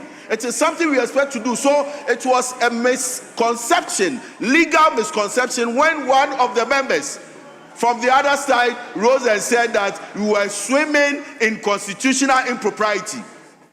It was a legal misconception. Mr. Speaker, the legal which is coming, the legal confessing bill which is bringing hope to the good people of Ghana, equal opportunities. Remember, Mr. Speaker, to conclude, Mr. Speaker, to conclude, I would want to say that every person, every single individual in Ghana should support this budget in full force, in spirit, in soul, in moral, so that we will carry this country to the highest ebb and take it out of the abyss which the MPP government put us into. Thank you very much, Mr. Speaker. Honorable members, we have exhausted the list for today. Yes, Deputy Majority Leader, any indication? Yes, Mr. Speaker. As you said, we have actually exhausted what we plan to do today in terms of contributors. But I think we'll be here for more than 5 hours. So we are in your hands, Mr. Speaker. That is so. We've really spent more than 5 hours. Do you have anything additional to say? Yes, Mr. Speaker. We wanted to see if we can basically pray with you if you can start tomorrow at 10 o'clock. Because tomorrow being Friday and there are some important funerals to attend. Is that so an we agreement? wanted to start early so we can Yes. finish early. Deputy Minority Leader. Sorry. Unfortunately, Mr. Speaker, I'm not a member of the Business Committee, but I believe we had an understanding in this room that when on Fridays we try to start early and ensure that because MPs will be attending to their constituencies. So I think I support the idea that sitting should commence at 10 a.m. tomorrow. Well, on this note, I guess both sides are at idem. 45 by Standing Order 56-2, I'll proceed to adjourn the House. This House is accordingly adjourned till Friday, the 21st day of November 2025 at 10 o'clock before noon.